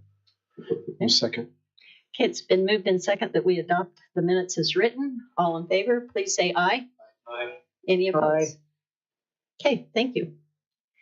Okay, we'll move on to our municipal announcements. Council, do any of you have any announcements you'd like to share? Just really quickly, Parks and Recreation are working on a lot of fun activities for the summer. Liberty Days, signups for booths, and for the Constitution Circle Carnival, what do we call it? I think they filled up all today, all in one day. So got a lot of vendors excited to come to Layton, and a lot of good big plans. Check Layton City's website and the Parks and Recreation page for any updates. One other thing, Saturday, May 11th, Mothers Swim Free at Surf and Swim. So bring your mom to Surf and Swim, 7 a.m. to 6:45 p.m. That's good. And hopefully anybody interested in entering a float, again, go online and fill out a form and make sure you follow the stipulations that we have there. Okay, anyone else? The only other comment I'll make, and it's, even though we'll have one more meeting before then, but the Sounds of Freedom is planning their car show. They usually plan it on the first weekend in June. And again, they're going to have it out here in our Constitution Park. And I do know this year they're planning on the proceeds going to Layton City to help us fund what we want to do as the next phase for our reflection glass is a better way of saying it, because I don't want to say a pond and overuse water, but in front of the Vietnam Wall, so that we can really make this a very notable place and a destination for us to educate our kids in future years, as well as a destination for many tourists who can't make it to DC would be able to come here. So I highly encourage everyone to come and help support that event as well. Okay, seeing that there's no other municipal announcements, we do not have any verbal petitions or presentations tonight, so I'll go ahead and jump down to our citizens' comment. Under our citizens' comments, you're welcome to address the council here if you state your name and address at either of the podium here. And if you're here for any of the items that's part of our public hearing, then you can wait and address us during that public hearing time. But if it's something that's not on public hearing, then certainly feel free to get up and address us at this time.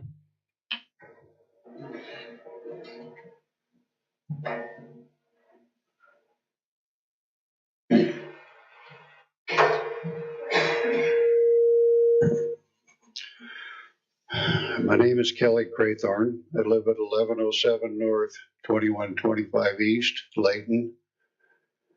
I appeared here, I don't know, a year ago with many of the people who live up there by me, addressing a real problem.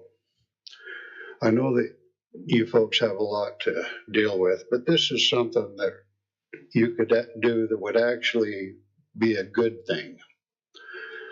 I'm talking about the very dangerous intersection, 2125 East and Gordon Avenue.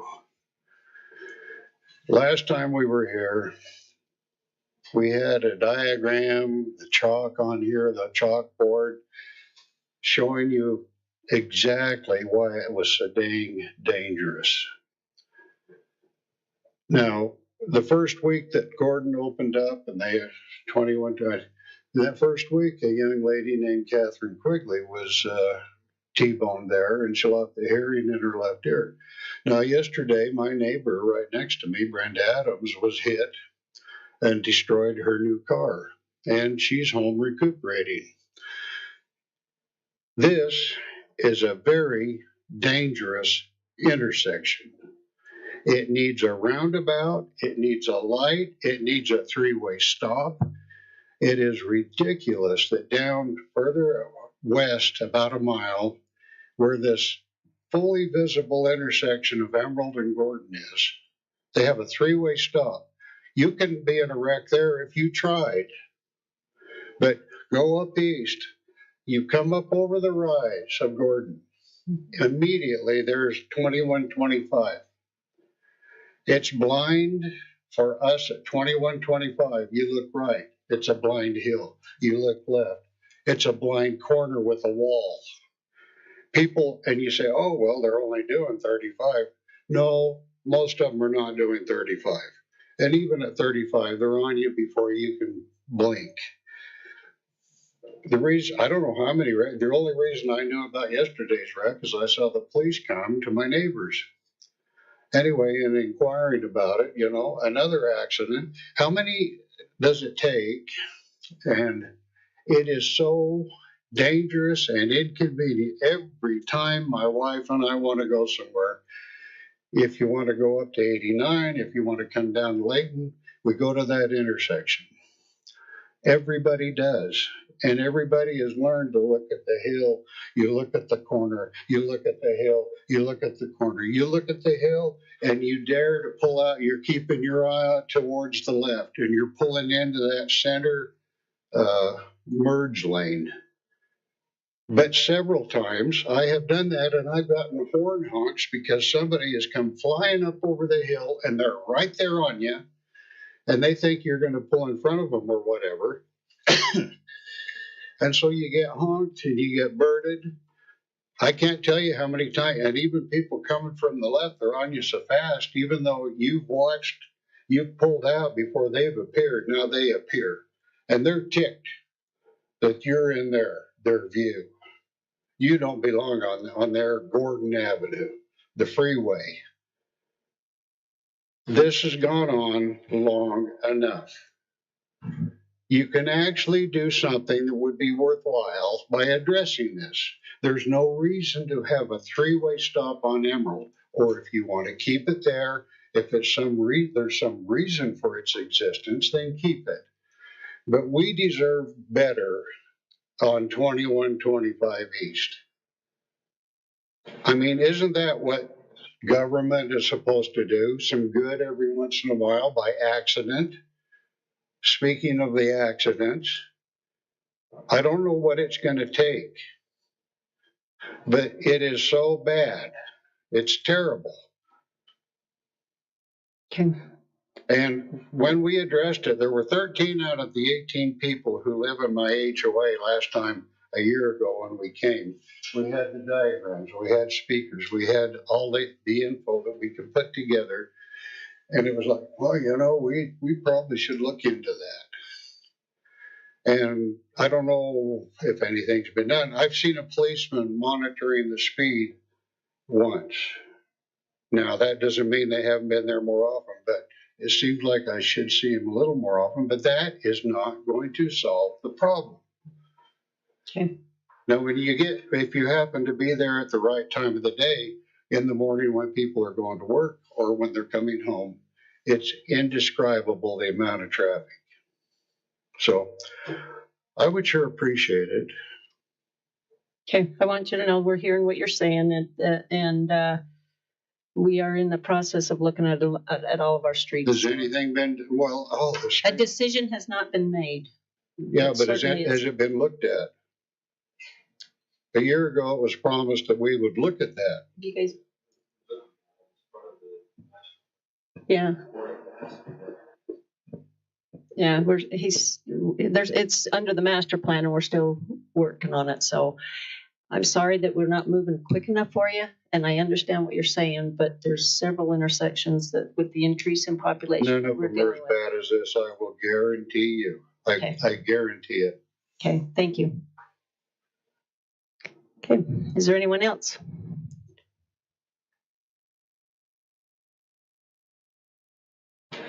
Don Barfus, 137 West, 1900 North, Layton, Utah. First, let me appreciate all that you do and the challenges you have. I am also here to address a street issue. The road from Antelope on Road 150 West from Antelope South. We've been commenting and complaining about the conditions of for a couple of years now. We've been told and understand that due to a piping issue, that pipes need to be replaced, that they don't want to touch it.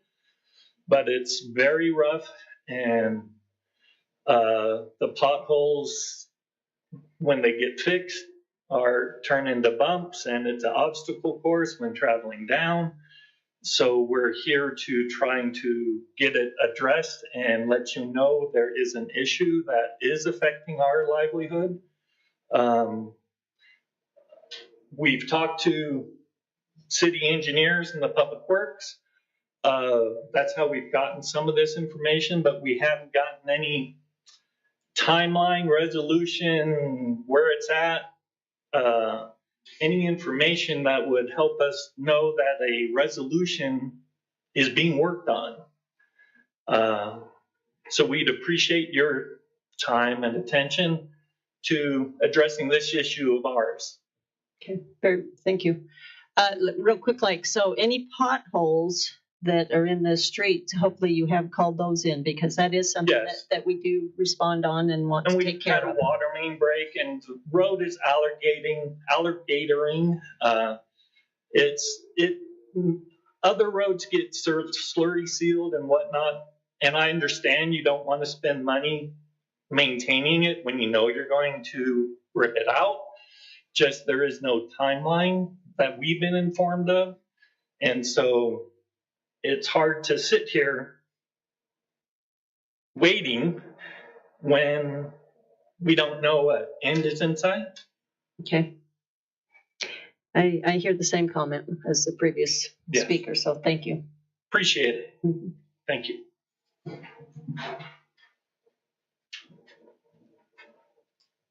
Hello, my name is Jennifer Shepard. I live at 344 North Thurston Lane. I emailed you all a couple days ago.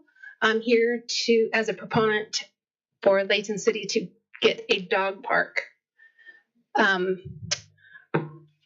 I also emailed and got a response from Joellen Grandy, who copied a couple of you, I think. And she said that it was last brought up in August of 2020, 4 years ago. Mm-hmm. And that those ideas or partnerships kind of fizzled or didn't work out. So I'm basically here asking you to look at it again. In the last few years, in fact, between April of 2022 and April of 2023, according to data from a survey, the percentage of dog owners in the United States has increased more than any previous time. Some of that is because of the pandemic and people working remotely, and also people becoming more aware of the health benefits of canine companionship. Right now in Layton, there's just nowhere to take our dogs to be able to play off leash. Closest places are Clearfield, Roy, and Bountiful. And South Weber. And I talked to Mark Larson, who is over South Weber. Their park is very popular. It's been a great thing for their city.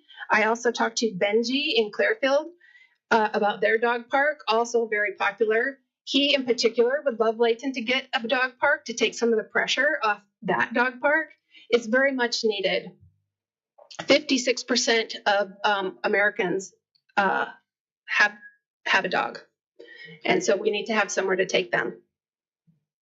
So I would appreciate that you're considering that. Thank you. Okay, thank you very much. And this certainly has been on the radar for many years, and we honestly thought we did have a partnership and a solution, but as you stated, it fell through. But certainly, I know that it's back on our radar, and we want to see what we can do. So thank you. Okay, anyone else?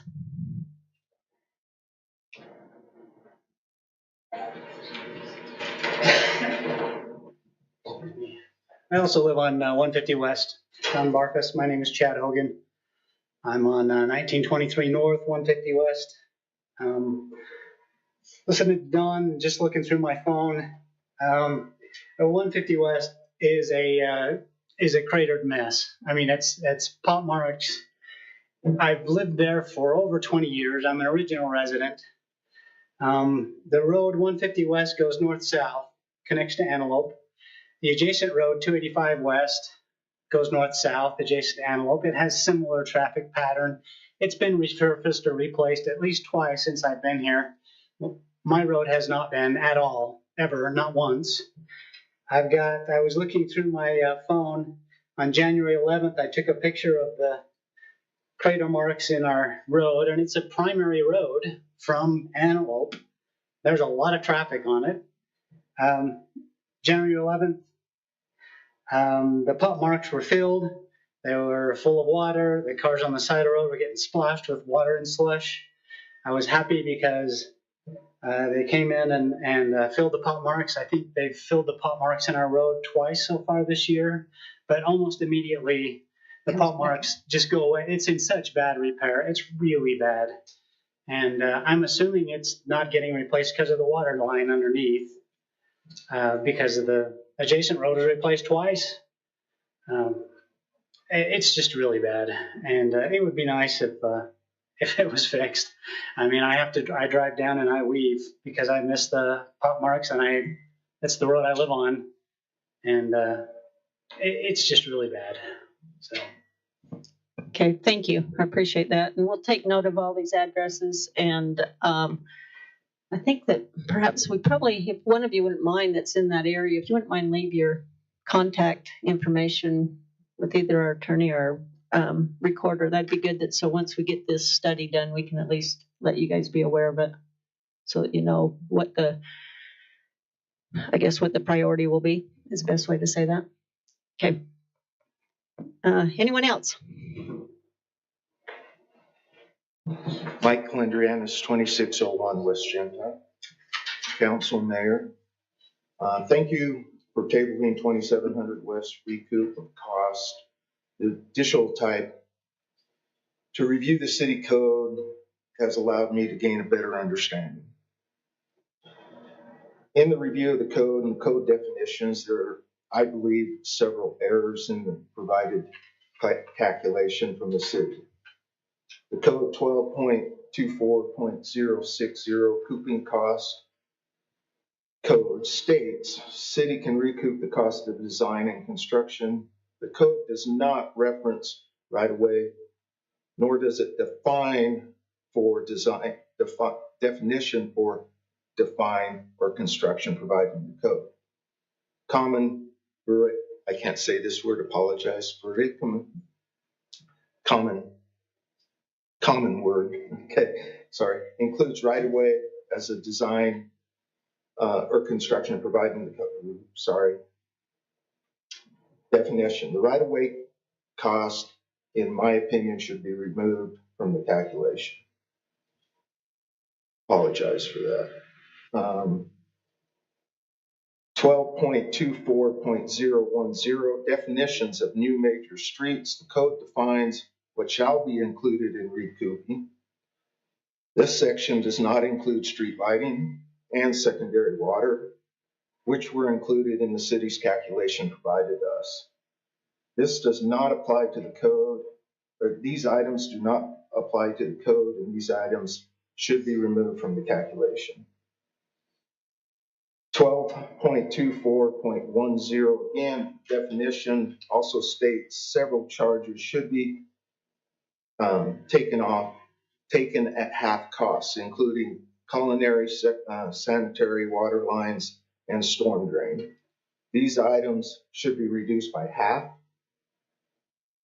Also, given that this also given that there wasn't a sidewalk installed, but rather a city trail, and trails is in the public interest, thus the city should include the full cost of the trail. State of Utah code, a government entity cannot use condemnation process to acquire property for trails. The threat of condemnation was implied in this case. This item should also be removed from the calculation. We have additional questions and concerns regarding the calculation based on acreage near Layton Parkway in 2700.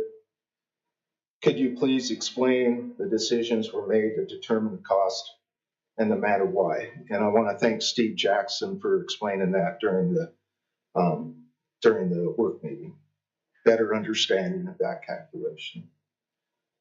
And Alex too. Sorry, I better thank Alex too. So we have additional questions and concerns regarding the calculation based pardon me again. Finally, 12.24.30 new major streets and non-major street code state exempt. This is key. Exemption from the city council may be granted where construction of improvements that are both imminent and certain through other methods without the requirement of recouping. The cost of 2700 West was imminent and certain through the need to connect to the West Davis corridor. And the grant application submitted by the city and approved by the Davis County. 2700 West benefits the community at large with a projected average daily traffic of 17,000 vehicles, and not just to the surrounding property, as it is the only way for Layton to access the on and off ramps of the West Davis corridor. There would also be other fees and taxes that would more than compensate the city in the future if the property is developed. The city council should grant the exemption based on this construction being imminent and certain for all the property owners along 2700. Thank you. Thank you very much. Okay, is there anyone else? Okay, seeing that there's no other citizens comment, I'd like to go ahead and move on then to our consent items. We do have 4 consent items tonight, and actually all but one of them will be presented by Steve Jackson, our city engineer, and just so you know, all of these items can be made in can be passed or approved by one single action by the council. So with that, I'm just going to go ahead and start with item number A. So Steve, if you'd like to come up and talk about the new development requirement for the payback project. Mayor, would it be helpful if I just address some of those concerns that were just mentioned? I know Steve's given a background, but would it be helpful for me to just address some of those code questions? Sure. Yeah, go ahead. Yeah, we can. I just might be able to address some of those if that's okay. Absolutely. First, I would just note that payback agreements are nothing new. As was discussed in the work session, Steve provided a number of payback, sometimes called reimbursement agreements, that Layton City has utilized throughout the years. It's not just unique to Layton City. It's common throughout the state. It's common throughout the country. Developers expect it. Developers utilize it. Developers often like it. Case in point, the properties that we're discussing today are much more ready for development. They can go in and pursue development immediately because it's the necessary infrastructure is there. With that being said, I just wanted to address some of those that were mentioned just a minute ago regarding the recoupment costs. As I mentioned in the work session, this all falls under Title 12. Title 12 is entitled Streets and Sidewalks. Additionally, Chapter 24 of Title 12, he's referenced 1224.060. Title 12 is Streets and Sidewalks. Chapter 24 is Construction or Improvement of City Streets. This entire structure and payback mechanism is contained within the streets right-of-way portion of our code. In fact, some of the things that he's just mentioned in 12.24.010 that he's cited is literally under the definition of new major streets. He's telling you the definition of the word that is new major streets. Streets obviously involves right-of-way. But I wanted to just make a couple of comments too, because he's indicated that the project improvements don't include water or streetlight services. Excuse me. But if you read in the definitions, it actually does say that there's references in a number of places in Title 12 that are for project improvements. Project improvements explicitly state water and other utility services. That's obviously secondary water. That's obviously electrical. There's another portion of our code in Title 18 that actually talks about land use and development that goes into detail about secondary water lines and street lighting fees, but I won't bore you with the details of that, but that's also referenced in Title 12. Regarding the half fee, as Steve mentioned, you might recall in his presentation, there was a half. He explained that this is the charges that are being requested are half of what it could be.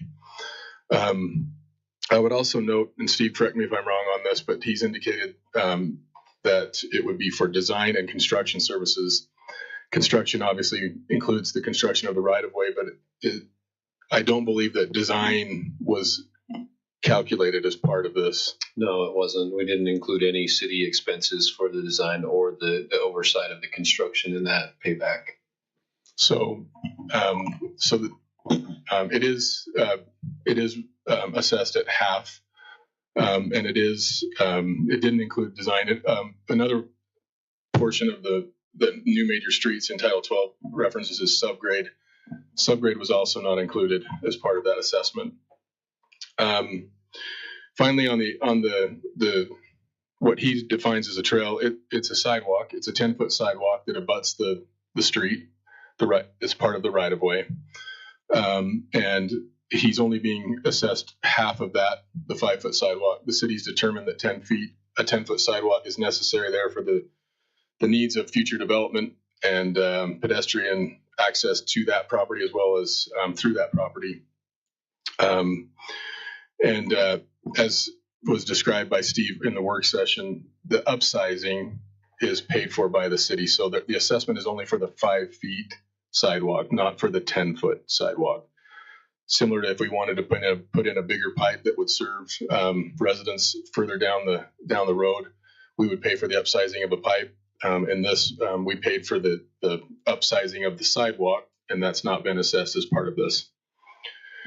Finally, Steve's, he mentioned the calculations, but I think that's been answered thoroughly.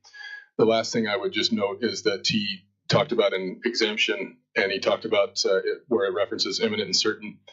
The remainder of that paragraph actually states an exemption by the city council may be granted where the construction of the improvements are both imminent and certain through another method, such as established. This is the part that wasn't included, such as the establishment of a special improvement district or construction of improvements by the city without the requirement of recoupment.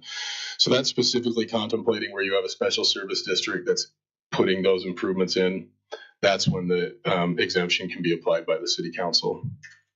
And with that, I hope that was helpful. And back to you, Mayor. Thank you. You can definitely tell that you're an attorney, and I think he covered every point there. And just so everyone knows, it's actually our first item on our agenda tonight under the consent. So now I'll have Mr. Jackson speak to this project as well. Okay, so thank you, Mayor, Council. It's good to be with you tonight. Again, we talked about this in the work meeting, but I'll go over the slides from the last presentation. If there's any questions, I'll be happy to answer those for you. As been referenced by Mr. Drake, 1224-060, recoupment of costs by the city for improvements allows the city to recoup costs that would otherwise be borne by development when development occurs, as a way for the city to build projects, but also create equity between everybody that develops in the city. The city typically doesn't pay for development. They allow development to pay for itself, and then the citizens that pay for these upfront end up getting reimbursed, or vice versa. Developers, a lot of times, like we mentioned in the work meeting, pay for all these improvements, and then the city reimburses them for the oversizings that happen on those roadways. So we did build 2 projects in one. I know it was one big construction, but there was a Layton Parkway project that was a 4-foot right of way. We built half the road with the full utilities. We purchased the entire right of way on that project. And then we built 2700 West with the assistance of the Davis County COG funding that we received. It's a 105-foot right of way with full improvements on both sides of the road, as well as the utilities required for this area in the future. The project improvements, as Mr. Drake mentioned, a 30-foot right of way is half of the 60-foot cross section. So as we talk about why it should be taken at half, it's because if you own one side of the road, you pay for half, and if you own the other side, you pay for half, and if you own both sides of the road, there's actually part of the code that says you pay for both sides of the road. So that's where the half calculation comes in on that. So it was 30 feet of right of way, 18 feet of asphalt, 3 inches thick, 8 inches of road base, standard curb and gutter, the 5-foot sidewalk, the SLO4 street lights, which are standard on a 60-foot right of way. And then the standard utilities, 8-inch culinary water. The water lines installed were larger than 8-inch, so we're only asking for the reimbursement for the 8-inch section. Secondary water at 8-inch as well. It was larger than 8-inch. The sanitary sewer at 8-inch is the standard size for utilities in most normal subdivisions, and then a 15-inch storm drain. In this case, we actually installed 2 36-inch storm drains down that road to carry all of the water that comes down that what we affectionately called the jungle ditch at the time. So we're only asking for a 15-inch, which is the minimum size that any development would have to put in. So you can see the numbers up here from the Layton Parkway side of things. It's $1.9 million, and then from 2700 West, there is $1.2 million that's being requested. One thing to note as well is the Davis County COG funding that was received is actually given a portion of that as a credit to these development paybacks, so that the city isn't just taking all of the money and saying, hey, we got this and now we want you to pay that as well. We've actually reduced the costs to the payback and development in the future by that $533,000 that we feel is the COG contribution towards the project to make it so that this could happen, and it's a benefit to the development in the future as they come in, because those funds are being credited back. So total combined project would be $3,226,661.26.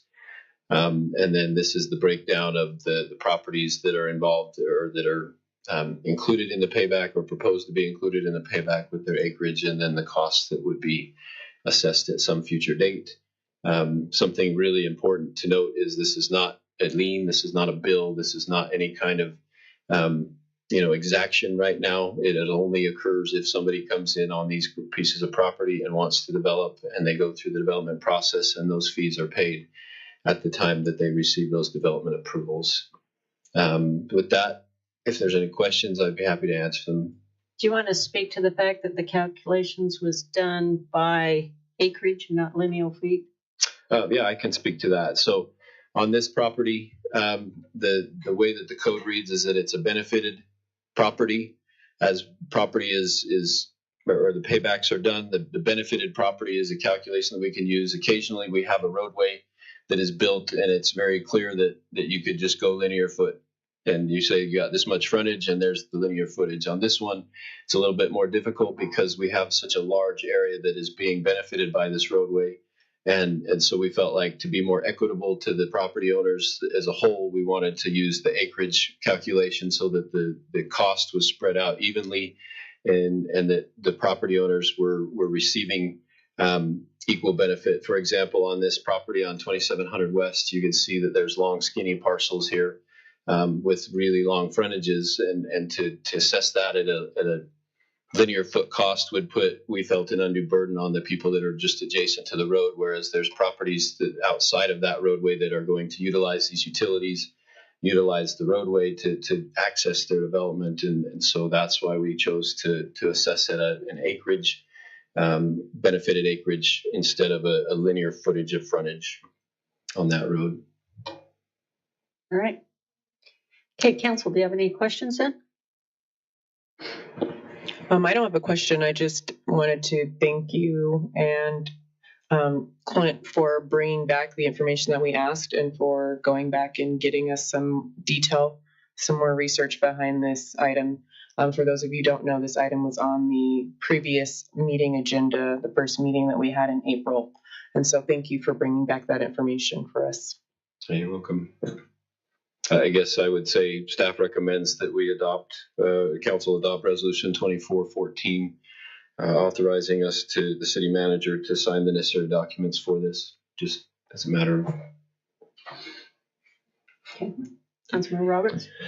I think this was asked last time. I don't recall for sure, but can you, Alex, Clint, confirm that this was aware and that the landowners were aware of this? Was it in their contract when they were negotiating the sale of the property to the city? I just looking out for those residents that it didn't come back to them after the fact, that they had already signed a contract with the city for the purchase of their land. Yeah, I can answer that. To my knowledge, it's not anywhere in the contracts. There may be some emails or something like that. Unfortunately, the two attorneys that worked on this are both now retired, and we don't have their emails anymore. But I did actually confer with the previous city attorney a few hours ago, actually, to confirm whether or not there was any discussion about that. And he said that there absolutely was discussion, and that the property owners were notified that there would be a payback requirement. I would also note that it's in our code. It's there. And I understand that may not be notifying them of that, but it's in the code and it's been there for years and years, and so it's obviously there. But yes, I confirmed with Mr. Crane, and he said that was absolutely something that was discussed. Okay, so I've expressed concern about this. I've spoken to, or I'm aware of 2 different landowners that were not aware of it. If it's in code, okay. My concern is looking at that list of the amounts that are paid back or expected to be paid back. Some of them might equal the amount that they were paid. These small lots, and the amount and how they receive payment, what they do with that payment. They've got rollback taxes. They've got whatever they need to do with that. If that's not in their mind when they're negotiating that price and that payout, then that could have detrimental effects on them now. So anyway, that's one of my major concerns on this. I'm not against payback agreements. I've seen them happen around my part of Layton Parkway as well. And this just it's a unique project, I think. I mentioned my concern of existing subdivisions getting the same benefit, and I'm not exactly sure that that's fair. If impact fees are relative to the payback agreement. Anyway, and I also think with the grant being part of this, paying for this project, and the use from another neighboring city, which is a lot of the use, we're not getting impact fees from them, to my knowledge. So anyway, my concerns. Thank you. Any other questions on this? Otherwise, we'll go on to item number B. Okay, go ahead then, Steve. Again, the annual Layton City Municipal Wastewater Planning Program Annual Report, Resolution 2418, is before you tonight. This one is fairly routine. Every year, the state of Utah Department of Environmental Quality requires that we fill out an annual report on our wastewater system, better known as our sewer. And so we fill that out, and then it needs to be adopted by resolution by the city council. So Basically, the report takes a look at the system, asks questions about our operating revenues, asks questions about how we fund our system, the maintenance of the system, how many backups and they call them sanitary sewer overflows that we have. And so we fill that out every year. And so you've had a chance to look at that. And I guess if there's any questions, I'm happy to answer those. I'm not going to go into a lot of detail on it. It's a fairly routine report that we fill out and then just bring it to you for adoption. So staff would recommend that we adopt resolution 2418, or the council adopt resolution 2418, and we'll submit it to the state with your stamp on it. Any questions I can ask or answer on that one? Any questions? Okay, we're rolling right along. All right. Let's see. Item C, the Transportation Master Plan Proposal Bid Award, before you 24-19 resolution. The city solicited proposals for the update of our Transportation Master Plan. If you recall, it was completed around 2017. So it's time for an update to that plan. We've solicited proposals and received 2 proposals from Wall Consultant Group and Parametrics. Both great consulting firms. As we evaluated those proposals, staff is recommending that we award Wall Consultant Group the contract to complete our Master Transportation Update, or Transportation Master Plan, Capital Facilities Plan, Impact Fee Facilities Plan, and Impact Fee Analysis. With this contract, Wall Consultant Group submitted a proposal with a bid amount of $140,103. Our estimate was $150,000.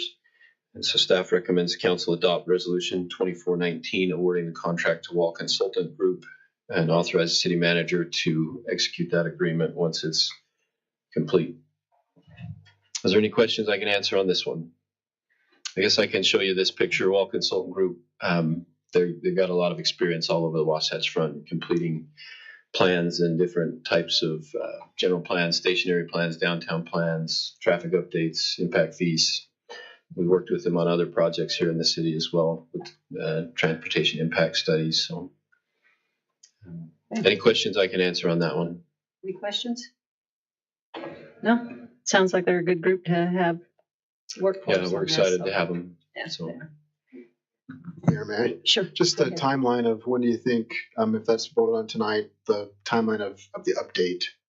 So we're hoping for 8 months. Obviously, that's the schedule that we've asked them to complete it in. And then we're going to push for that, but there's always discussions and things that might drag it a little bit longer, but we're hoping by the end of the year, really. So.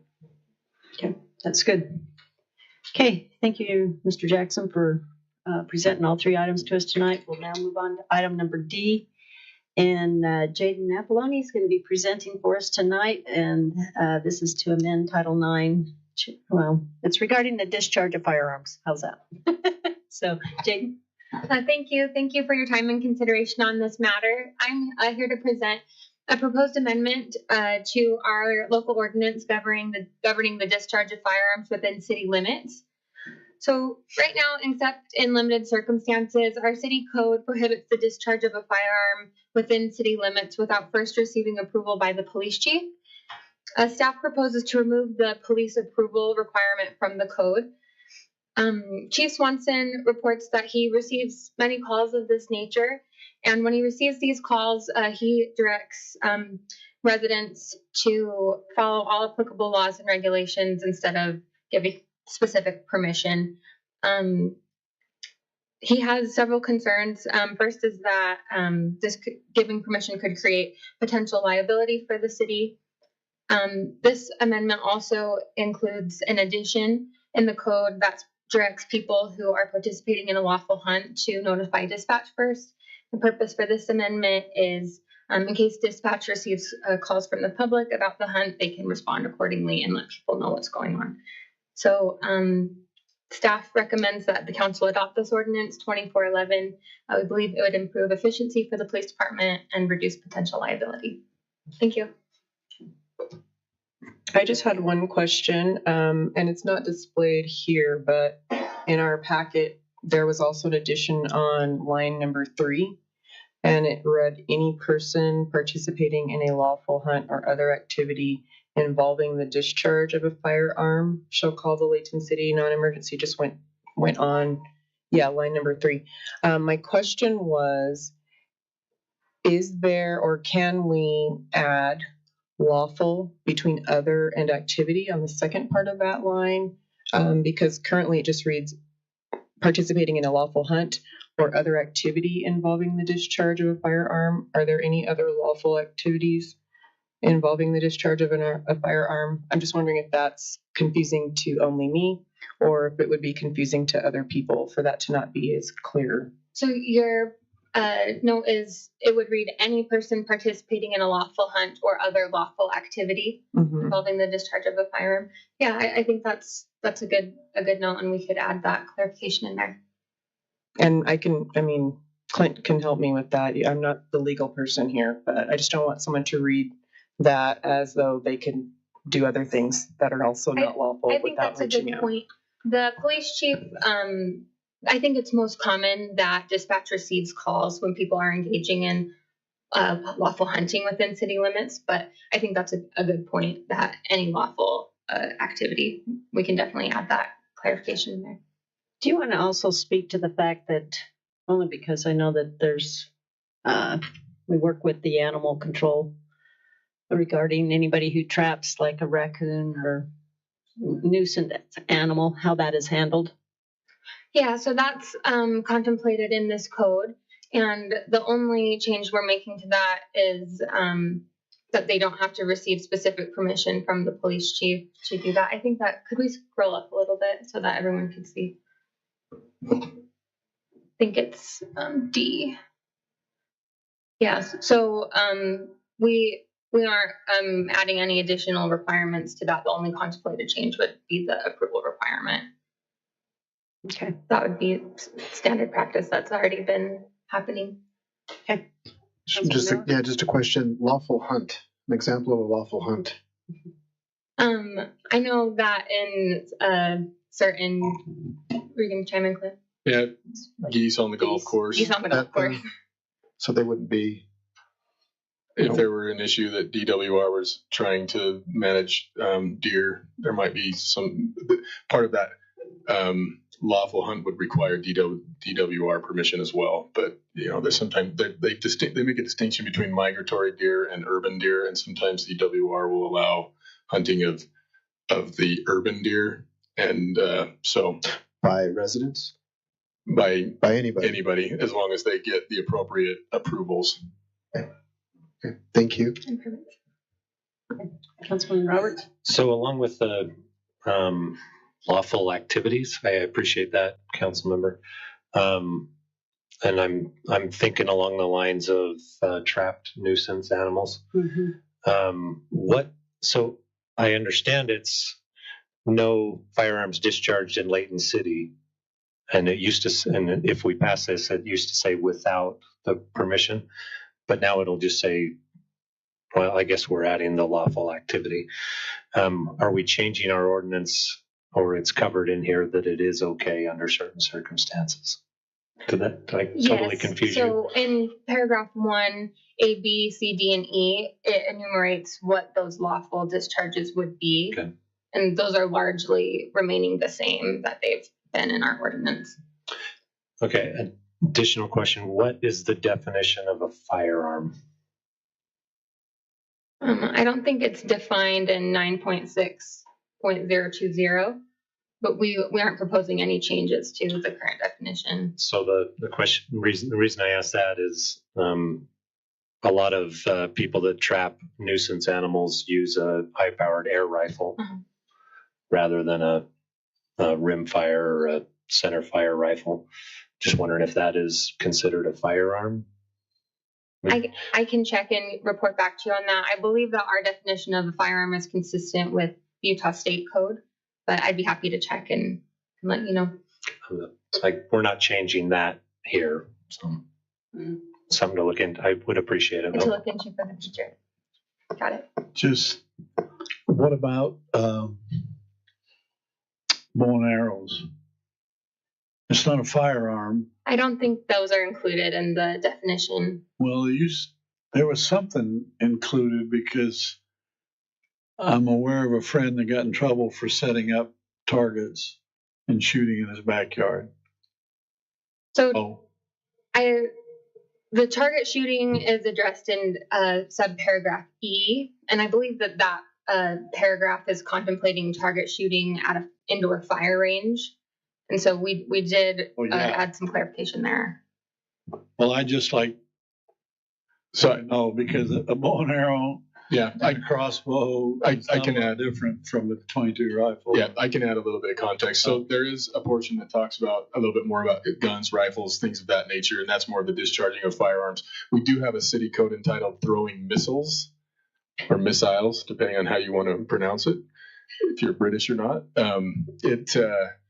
It basically just says it is unlawful for any person to willfully or carelessly to throw, propel any stone, stick, or other missile, or to shoot any weapon whereby any person may be hurt. So the key there is that it's weapon, but also there's, criminal law requires what's called mens rea. It's a mental state, and here it's willfully or carelessly. So if somebody's, if your 12-year-old son's out back shooting a slingshot into a stack of hay bales, that's probably not going to be reckless or careless, but there are circumstances where that may be the case. Throwing eggs at moving cars, throwing rocks at moving cars, things of that nature, things that teenagers never do. Right. Or adults. So that's a little bit more broad. That does allow a little bit more discretion. That allows the police and the prosecutors to look into, like I said, the mens rea and the intent. Okay. Any other questions? Yeah, I just have one more, and it may not be a question, maybe more of a clarification to Councilmember Roberts' point. So right on line 1, where it reads, it is unlawful for any person to discharge any gun, rifle, or pistol within the city limits except, and then under item D is where it does reference in the case of shooting a wild animal. So I don't know, if rifle's already referenced, that may be something that is used to handle the cases that you were mentioning in item D, that it might be clear enough there. I'm not certain, but that's the way I read it, and I don't know. Again, I'm not a lawyer, but that's the way that I read it. You read it that rifles wouldn't be allowed? No, that it would be in case of shooting a wild animal that's been secured or captured in a cage. Yeah, so a nuisance animal. Right, but that has limitations of distance from, safe discharge. Mm-hmm. Right. Yes. And it would still have the requirement. And it would still have the requirement to notify dispatch. Yes, that'd be a lawful activity to notify. Basically, so if we get 911 calls that there's gunshots fired, they expect it and know what it is. But the whole point is that we don't have to go to the chief to get permission, which is bogs him down with all of these requests. Yes. That's the whole purpose and intent of this ordinance here. So anyway, any other questions? Mayor, can I just make one really quick comment? Just to that we put a little bit more detail into subparagraph C as well, which would basically is our gun ranges. We wanted to just make sure that our gun ranges were allowed, but also that they're in compliance with all applicable laws and regulations, and that there's appropriate protections for our citizens. Okay. So we did make a little bit of a change there, just to clarify it a little bit. Okay, thank you. Thank you. Alrighty. Okay, council, that concludes our consent items, so I'll bring them back to you for action. And if you could state the resolution number. Mayor, if I could request, I'd like the opportunity to vote on item A separately from the others. Okay, I'll acknowledge that. Okay, so council, let's go ahead then and deal with items B, C, and D. So I'd entertain a motion regarding the last 3 items under our consent items.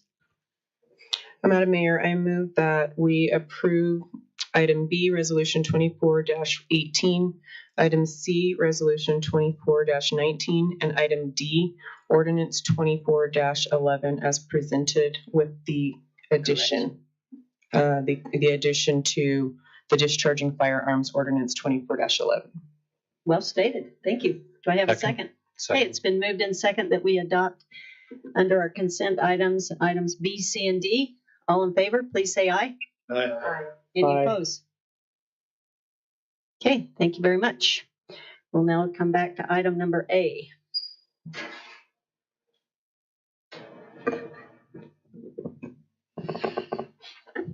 Mayor? Hey, we still have item number A. You guys wanted to deal Yeah, with okay. that item separately, so I want to bring that back to your attention. Under our consent items or resolution 24-14.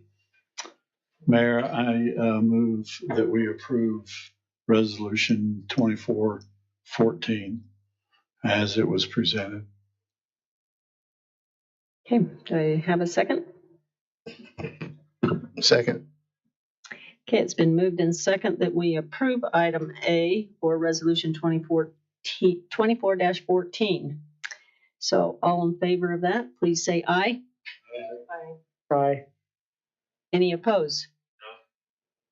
Okay, we have 4 in favor and 1 against. Thank you. Okay, let's go on to our public hearing portion of our meeting. And with that, we're going to go ahead and start out with our first item. So Tracy, let's give you a little exercise tonight. You're welcome to come back up and present our tentative budget. Let's do the second one so he can come back again. Sorry about that. I mean to interrupt the previous activity, but Mayor, members of the council, tonight we, by state law, have to present a tentative budget. And so just a brief summary of what's proposed for the 2025 tentative budget that starts July 1st. And also the point of this resolution tonight is to set an additional public hearing. And I believe it's a new requirement to hold a public hearing during the tentative adoption, but then also we will set another public hearing for June 6th, the first meeting in June, for the public to comment on the budget. The 2025 budget, the general fund budget is just over $46.5 million. The total citywide budget, including the utility funds and things, which make up most of that, is $138 million. The budget proposes market and cost of living adjustments for officers and employees, and also merit adjustments for employees and wages in both of those areas. Just over $2.4 million in capital equipment, $13.8 million in capital projects, which includes utilities, streets, parks, dispatch center, and some other items in projects. It's anticipated that sales tax revenue may be slightly down in the coming year. We've seen a little bit of a trend in that, although it has leveled off in the current year. But in the budget, we projected it will be down slightly. The major projects, as I mentioned, $13.8 million that are included: the Emergency Dispatch Communications Center, West Hillfield Road, which is, I didn't mention in this slide, but it's also intergovernmental funded. So there's funding from outside of the city that's going to help accomplish that project. The potential for purchase of land for expansion of our public workshop, and also the potential for purchase of land for Sugar Street realignment. And then also there's a list of utility projects in water, sewer, storm sewer that are included as part of this budget. Anyone who would like to review the tentative budget can contact either the city recorder or myself, the finance director in the finance office, and receive a copy of that or a PDF copy of that if they would like it emailed to them, so that they can review the tentative budget, any citizen, or, and a couple other slides. Just for your information, city revenue, we can see how that's broken out. Most of the charges for services section of this pie chart is related to fees that are charged for water, sewer, storm sewer, refuse, emergency medical services, anything that's what we consider an enterprise or business type activity within the city. And then you can also see here how the city expenditures are broken out with compensation, operations, capital projects, and capital equipment. Also a little bit of debt service there. I don't know if there are any questions related to the tentative budget. Hey, council, do you have any questions here? I know we had an opportunity to go over this in our work meeting, so we appreciate what you presented. And with that, I would recommend that the council adopt resolution 24-17 and set a public hearing. Also, we need to open a public hearing briefly here, and then set a public hearing for June 6th at 7 p.m. here in the council chambers. Thank you. All right, thank you very much. Okay, council, I'll bring it back to you. Do you want to go ahead and make a motion to open up the public hearing regarding our item number 8? I make a motion that we open up item number 8. Are you looking at the lawyer because I'm saying something wrong? No. Okay, good. No, he just did. Because if you were, then I'd make another motion. Clinton has to leave. Okay, thank you. Do I have a second on that? Second. Okay, thank you very much. Our public hearing is now open. And so anyone who wished to speak regarding item number 8, our tentative budget for fiscal year 2024-2025, you're welcome to do so at this time.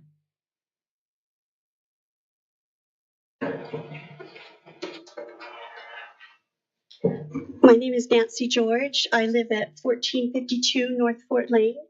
I also serve as the vice chair of the Davis Arts Council Board of Trustees. I first want to thank Layton City for their partnership with Davis Arts Council. I also want to thank Layton City Ramp for the grants that I believe are included in this tentative budget that benefit the citizens of Layton through the programming that Davis Arts Council does.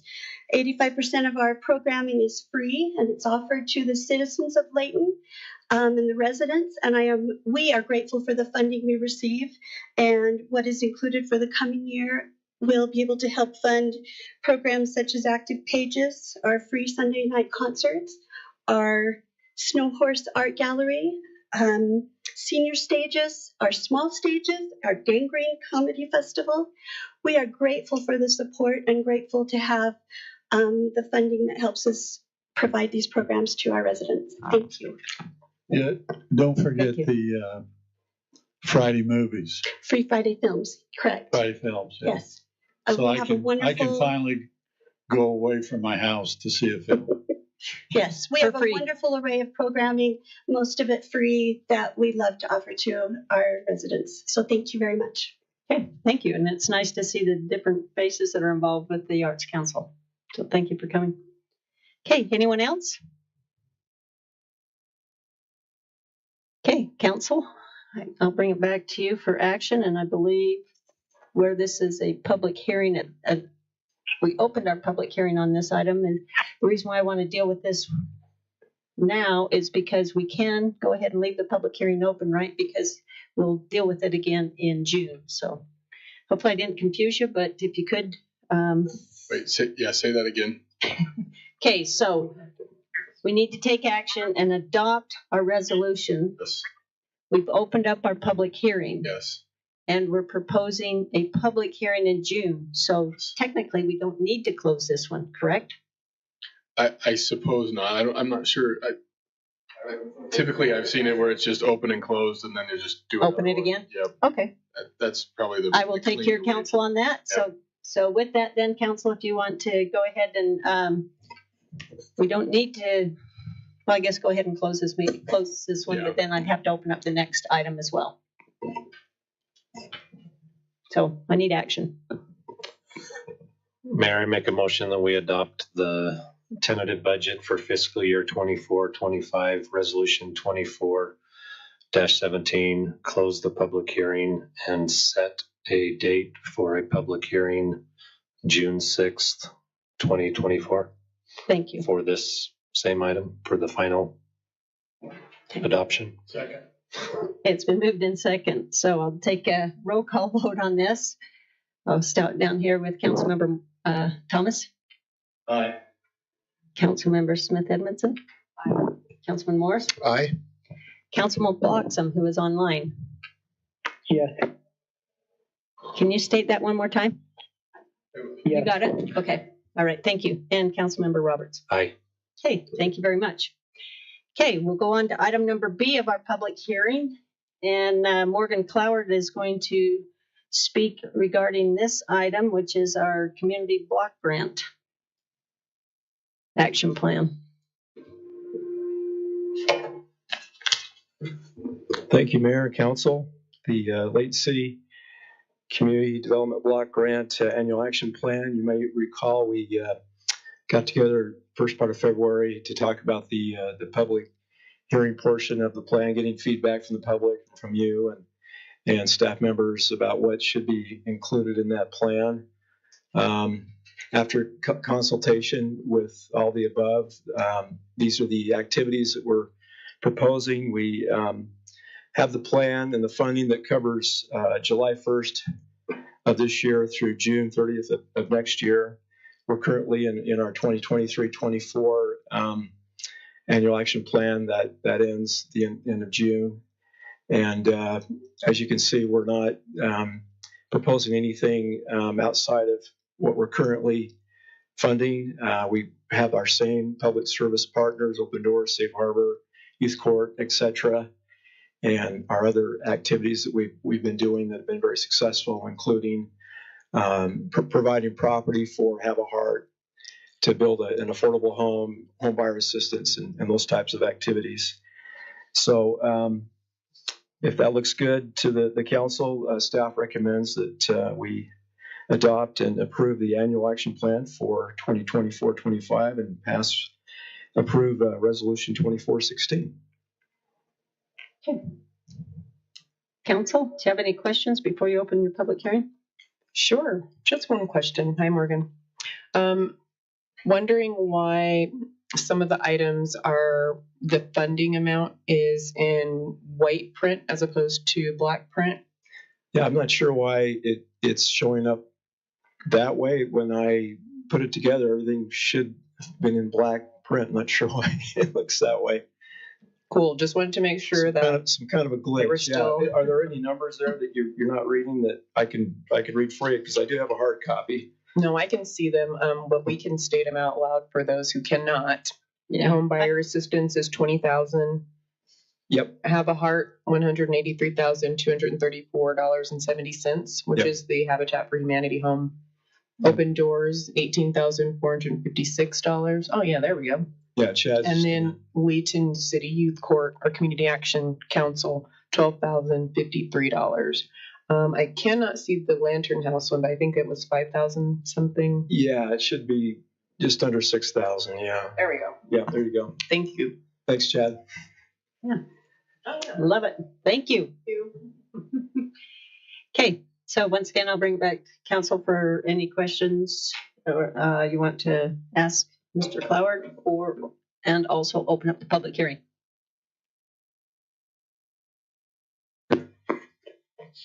I don't have any questions. I just appreciate Morgan and your department for providing these services. And I do want to note for the public that there is a certain percentage that the city is held to spend on these types of services. And so there is a cap, as you can see, that public service grant, we have a 15% cap that we can even use. So we're working within the confines that we have, but I appreciate the work that Morgan and your group does to find services that we can offer to residents who have need of these types of services. So with that, I'll open up the public hearing for the adoption of the CDBG Annual Action Plan for 2024 and 2025, Resolution 2416. Thank you. Okay, I'll open it up for the public now for comment. Hey, my name is Carlene Kidman, 2056 North, 1650 East. Okay. Mayor and City Council, I really appreciate all your support with Layton Youth Court. I just wanted to bring you up to date on a couple of things that's been going on that you might not be aware of. We're just starting our 27th year training class, and it's the kids every year, they surprise me on how great they are. So if you notice, it gets a little noisy here. Sorry, on Wednesdays, we have 19 new youths that are being trained, and that goes with the 12 that are still coming from this year. And because we're losing 8 that are graduating and going on to college. So just want to let you know. This year, I don't know what's going on with the youth in the city, but last year, I think we had 64 cases. We still have till the end of June, and yesterday I got our 93rd case this year. So it's it'll be almost, I mean, it's quite a bit more. And 30% of our cases are possession of marijuana. And then the next highest one is 20% with retail theft that goes on here because we have them all and stuff. So, and I just wanted to update you. We've been doing, with all this, the kids are saying they really have depression and they're using the marijuana kind of a self-medicating.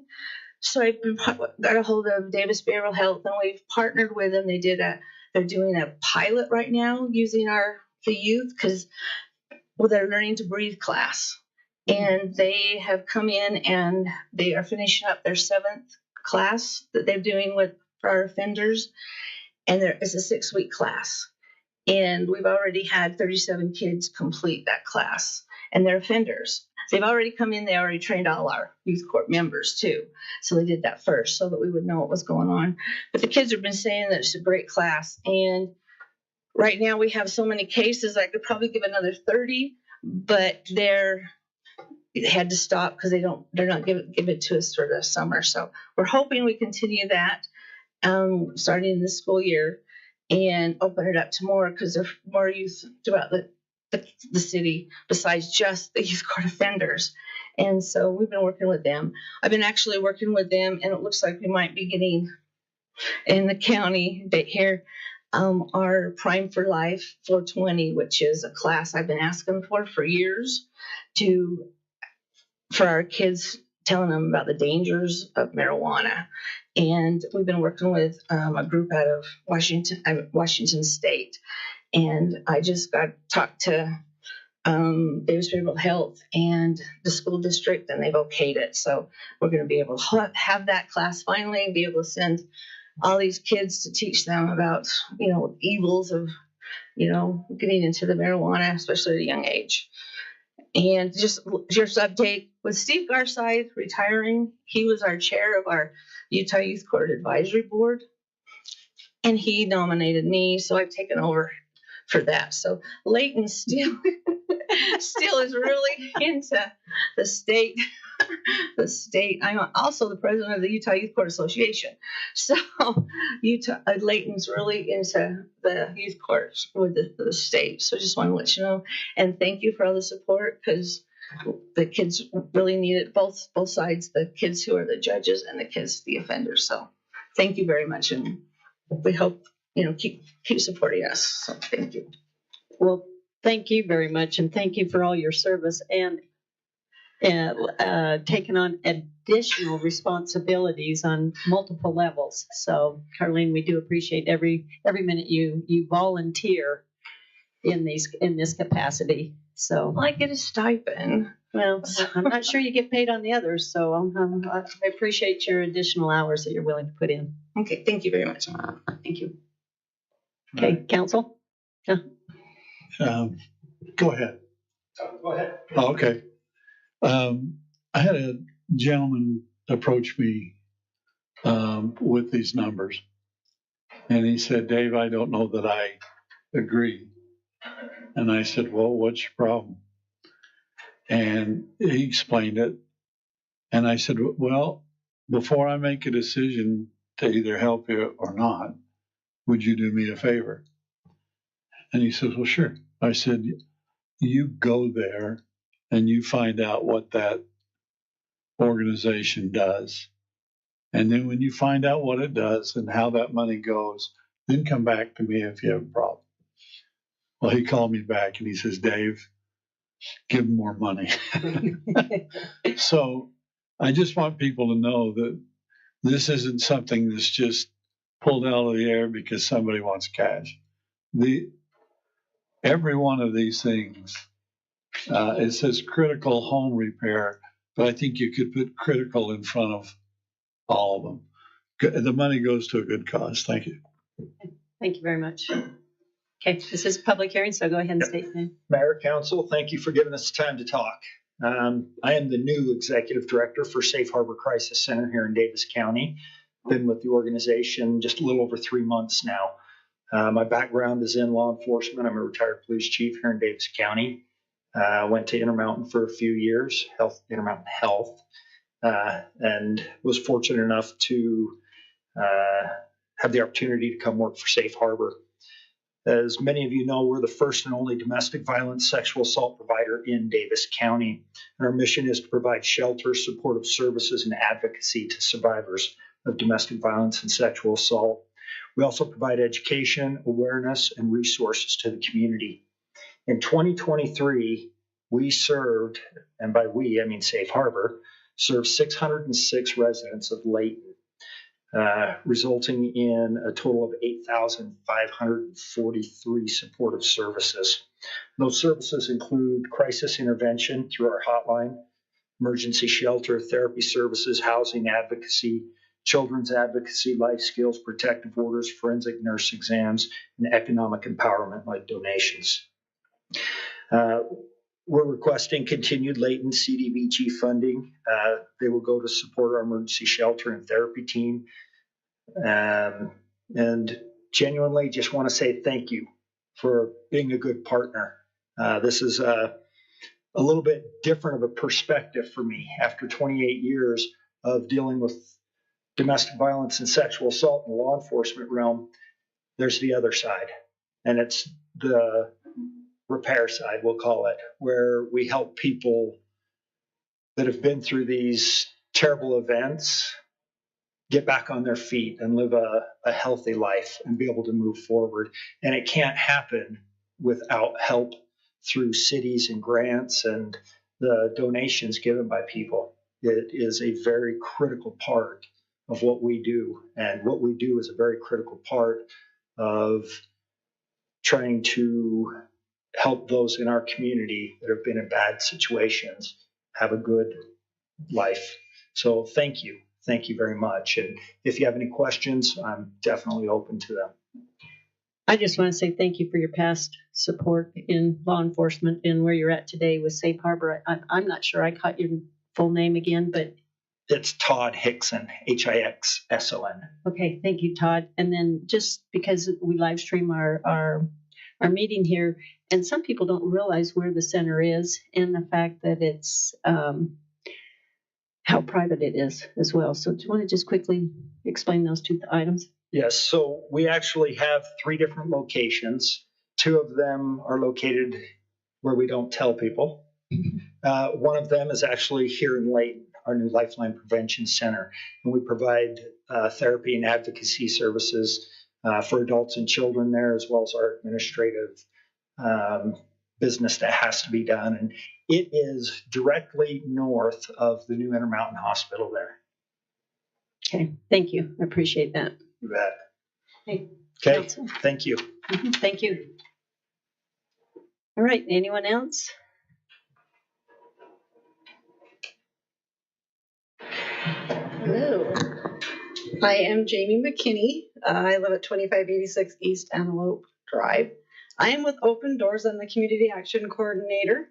I would like to also express my gratitude and thank you for being such a great partner. The funding we receive helps us feed our community, helps us keep or put homeless people in motels when it's cold outside, helps our nursery, and we couldn't do it without great partners. The need for food is great. I know that we've had Mayor Petro come and do some things to get the community involved, which we really appreciate. We've had a 68% increase on participants who have utilized the food pantry in 1 year, and we are expecting to exceed that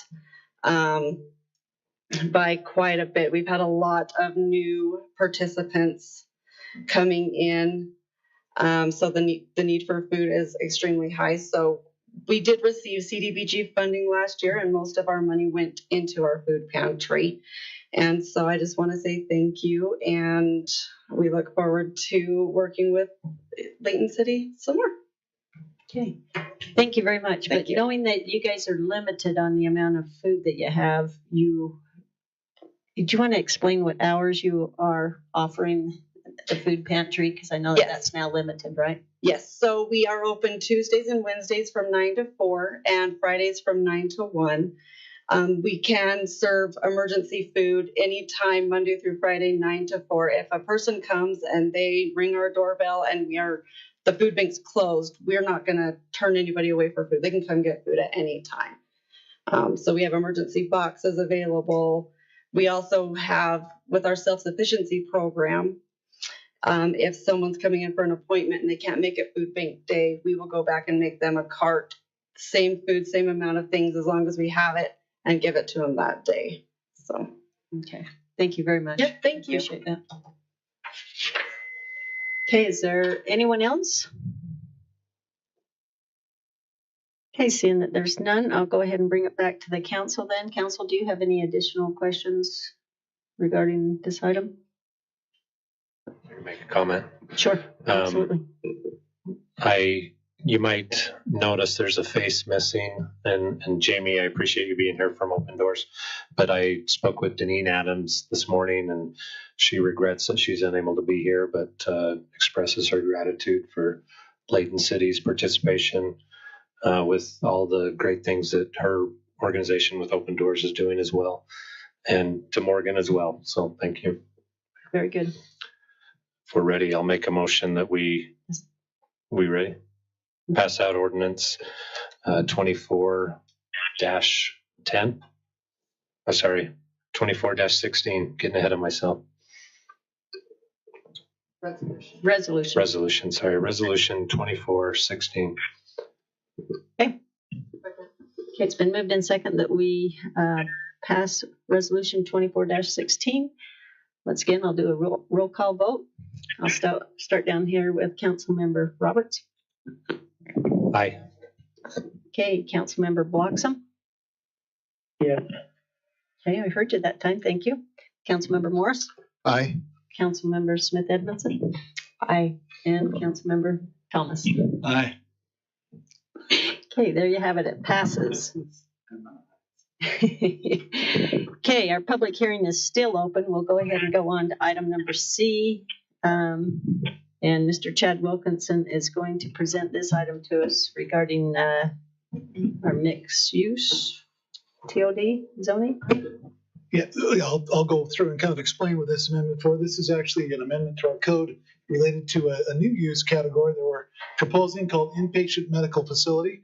I want to be as brief as I can about this. I know we're getting late into the night. There's really two pieces to this amendment. One is a clarification and one is a request. So I'll explain what that means. We occasionally, quite frequently, will get requests for inpatient type medical facility uses. As examples of that would be things like sleep facilities, sleep study facilities where someone's staying overnight. It could be surgery centers. Utah is one of a handful of states that allows for ambulatory surgery centers to have a overnight stay component. So those are some of those things that could be a part of a request.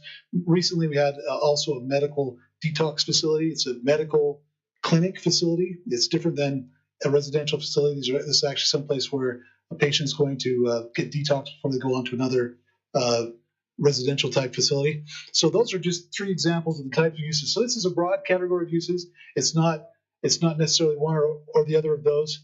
Right now, our code only allows overnight stays related to medical use in hospitals. That's the only place. We, of course, have two hospitals here in Layton, and those are the only place where an overnight medical stay is authorized in our zoning ordinance. Now, again, as I said, state code already allows for these surgery centers to have at least a one-night stay associated with them under some very strict guidelines. Sleep centers have typically been associated with uses like, Tanner Clinic, those type of larger clinics that have a sleep study staff that helps with those types of uses. And they always include an overnight stay at least once. Some of them have a 2-night overnight stay component. As we were reviewing a recent request for another one of these, again, this would be an inpatient medical facility for a detox facility. We were reviewing that with that particular individual, and as we looked at the time frame, we had mentioned that this, typically those were that 2 to 3 night stay in that range, and the request portion of this was that there was a request that particular use really needs up to 7 days. Now, again, this is not a residential facility. These are people that are there. They're being medically treated. They're supervised by medical staff. They don't come and go. It's just a medical clinic facility.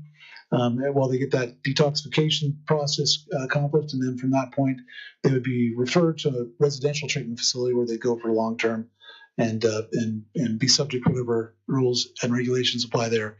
One important distinction on this is that all those inpatient facilities that I mentioned, the surgery center, the sleep center, all those things, they're licensed different than a hospital. So it's really important to make that distinction, and that's why this request has come forward to the council. We're very comfortable with this. This is again in commercial zones that we've been proposing this. That's where all of these types of requests have come to us from. This was taken to the Planning Commission. They had one concern, which was related to our mixed-use zones. They asked that this not be included in the mixed-use zone itself. We have two mixed-use zones. One's mixed-use, one's mixed-use TOD. I'll get to the second portion. But the mixed-use, their thought was that because those are really predominantly residential that we're seeing, they just had a concern, and we haven't had any requests in those zones. We did ask them to keep it in the MUTOD because our Tanner Clinic, or the new Tanner Clinic that was just had a ribbon cutting today, that's located in that zone, and Tanner does have a sleep study component of their use, so we wanted to make sure we weren't precluding that from happening. The request they asked for us, the clarification they asked for us on that was to make sure that those types of clinics were not, or those types of uses were not included in buildings that also had a residential component, so a mixed-use building. So those would be completely, of course, our mixed-use TOD zone allows 100% commercial buildings, and that would be the type of building that this would be allowed in. Subject to that change, the Planning Commission did forward a recommendation of approval for this text amendment. Staff would recommend that the City Council follow that recommendation from the Planning Commission and adopt, it says resolution, that should be ordinance 2410. And I'd be happy to answer any questions if I can. Okay, Council, any questions? I do have a question. Would facilities that do like Botox and things of that nature, would that be included in this type of use? Because those are also 1 day type of in and out. I mean, if this resolution allows for up to 7 days, would that be included in something like this? So medical clinics would already include things like outpatient services, people that are just there for a day and go home after that time. That's already included in the code. This is just anyone with an overnight stay. So by state law, for example, those surgery centers are allowed to keep patients up to 24 hours, which is an overnight stay. They have really strict parameters on the number of patients they can have in that situation. But that's what we're talking about, is those overnight stay uses. Any kind of outpatient clinic already covered in the code. Okay. Yep. And I don't have anything else to say at this point, except for just to disclose that I do work for a medical facility, but I don't have any rights to say what ASCs they build and all of those things. But I do work with that type of medical data on a regular basis. So I just wanted to disclose that. Thank you. Any other comments? Okay. With that then, Council, I'll go ahead and bring this back to you for action regarding ordinance 24-10. We do need to open up a public hearing really quick. Actually, our public hearing is still open because we didn't close it. We closed it on the very first item, but then we opened it on the second one and then kept it open after the last vote. So if we could just get some public, right? Open it up for public comment. Well, just, invite public comment. Oh, duh. Sorry. All right. That's my bad. So with that, I'll go ahead and open this up for anyone in the audience that's wished to address ordinance 24-10 at this time. Okay, seeing that there's no one, I'll now bring it back to the council. I'm not going to guide you. I make a motion that we close Perfect. the open meeting. Is that what it was? Hearing. The public hearing. Okay, public hearing. Can we just use the words I used and you guys catch up, will you? Just don't look at us and you'll be okay. Okay, close that and approve ordinance 24-10. Okay. Thank you. Is there a second? Second. Okay, it's been moved in second that we close our public hearing and adopt ordinance 24-14. So with that, once again, I'll do a roll call vote and I'll go back to the same order as last time. So Councilmember Roberts? Aye. Councilmember Bloxham? Yeah. Okay. Councilmember Morris? Aye. Councilmember Smith Edmondson? Aye. And Councilmember Thomas? Aye. Okay, there you have it. It's unanimous. Thank you very much, Jed. We appreciate it. Council, that wraps up our public hearing portion of our agenda. Actually, it's the last of our agenda item, unless we have any unfinished business at this time. Would anybody like to address anything that they need to bring before us? Or entertain a motion to go back into our work meeting? You don't even need to do that. It's posted on the regular meeting as well, so you can just close it from the regular meeting. You're talking about a closed session? Uh-huh. Yeah, you can just do it. We don't need to go back into the work session. We can just do it from here, from this meeting. All right. So, council? Motion to go into a closed door meeting?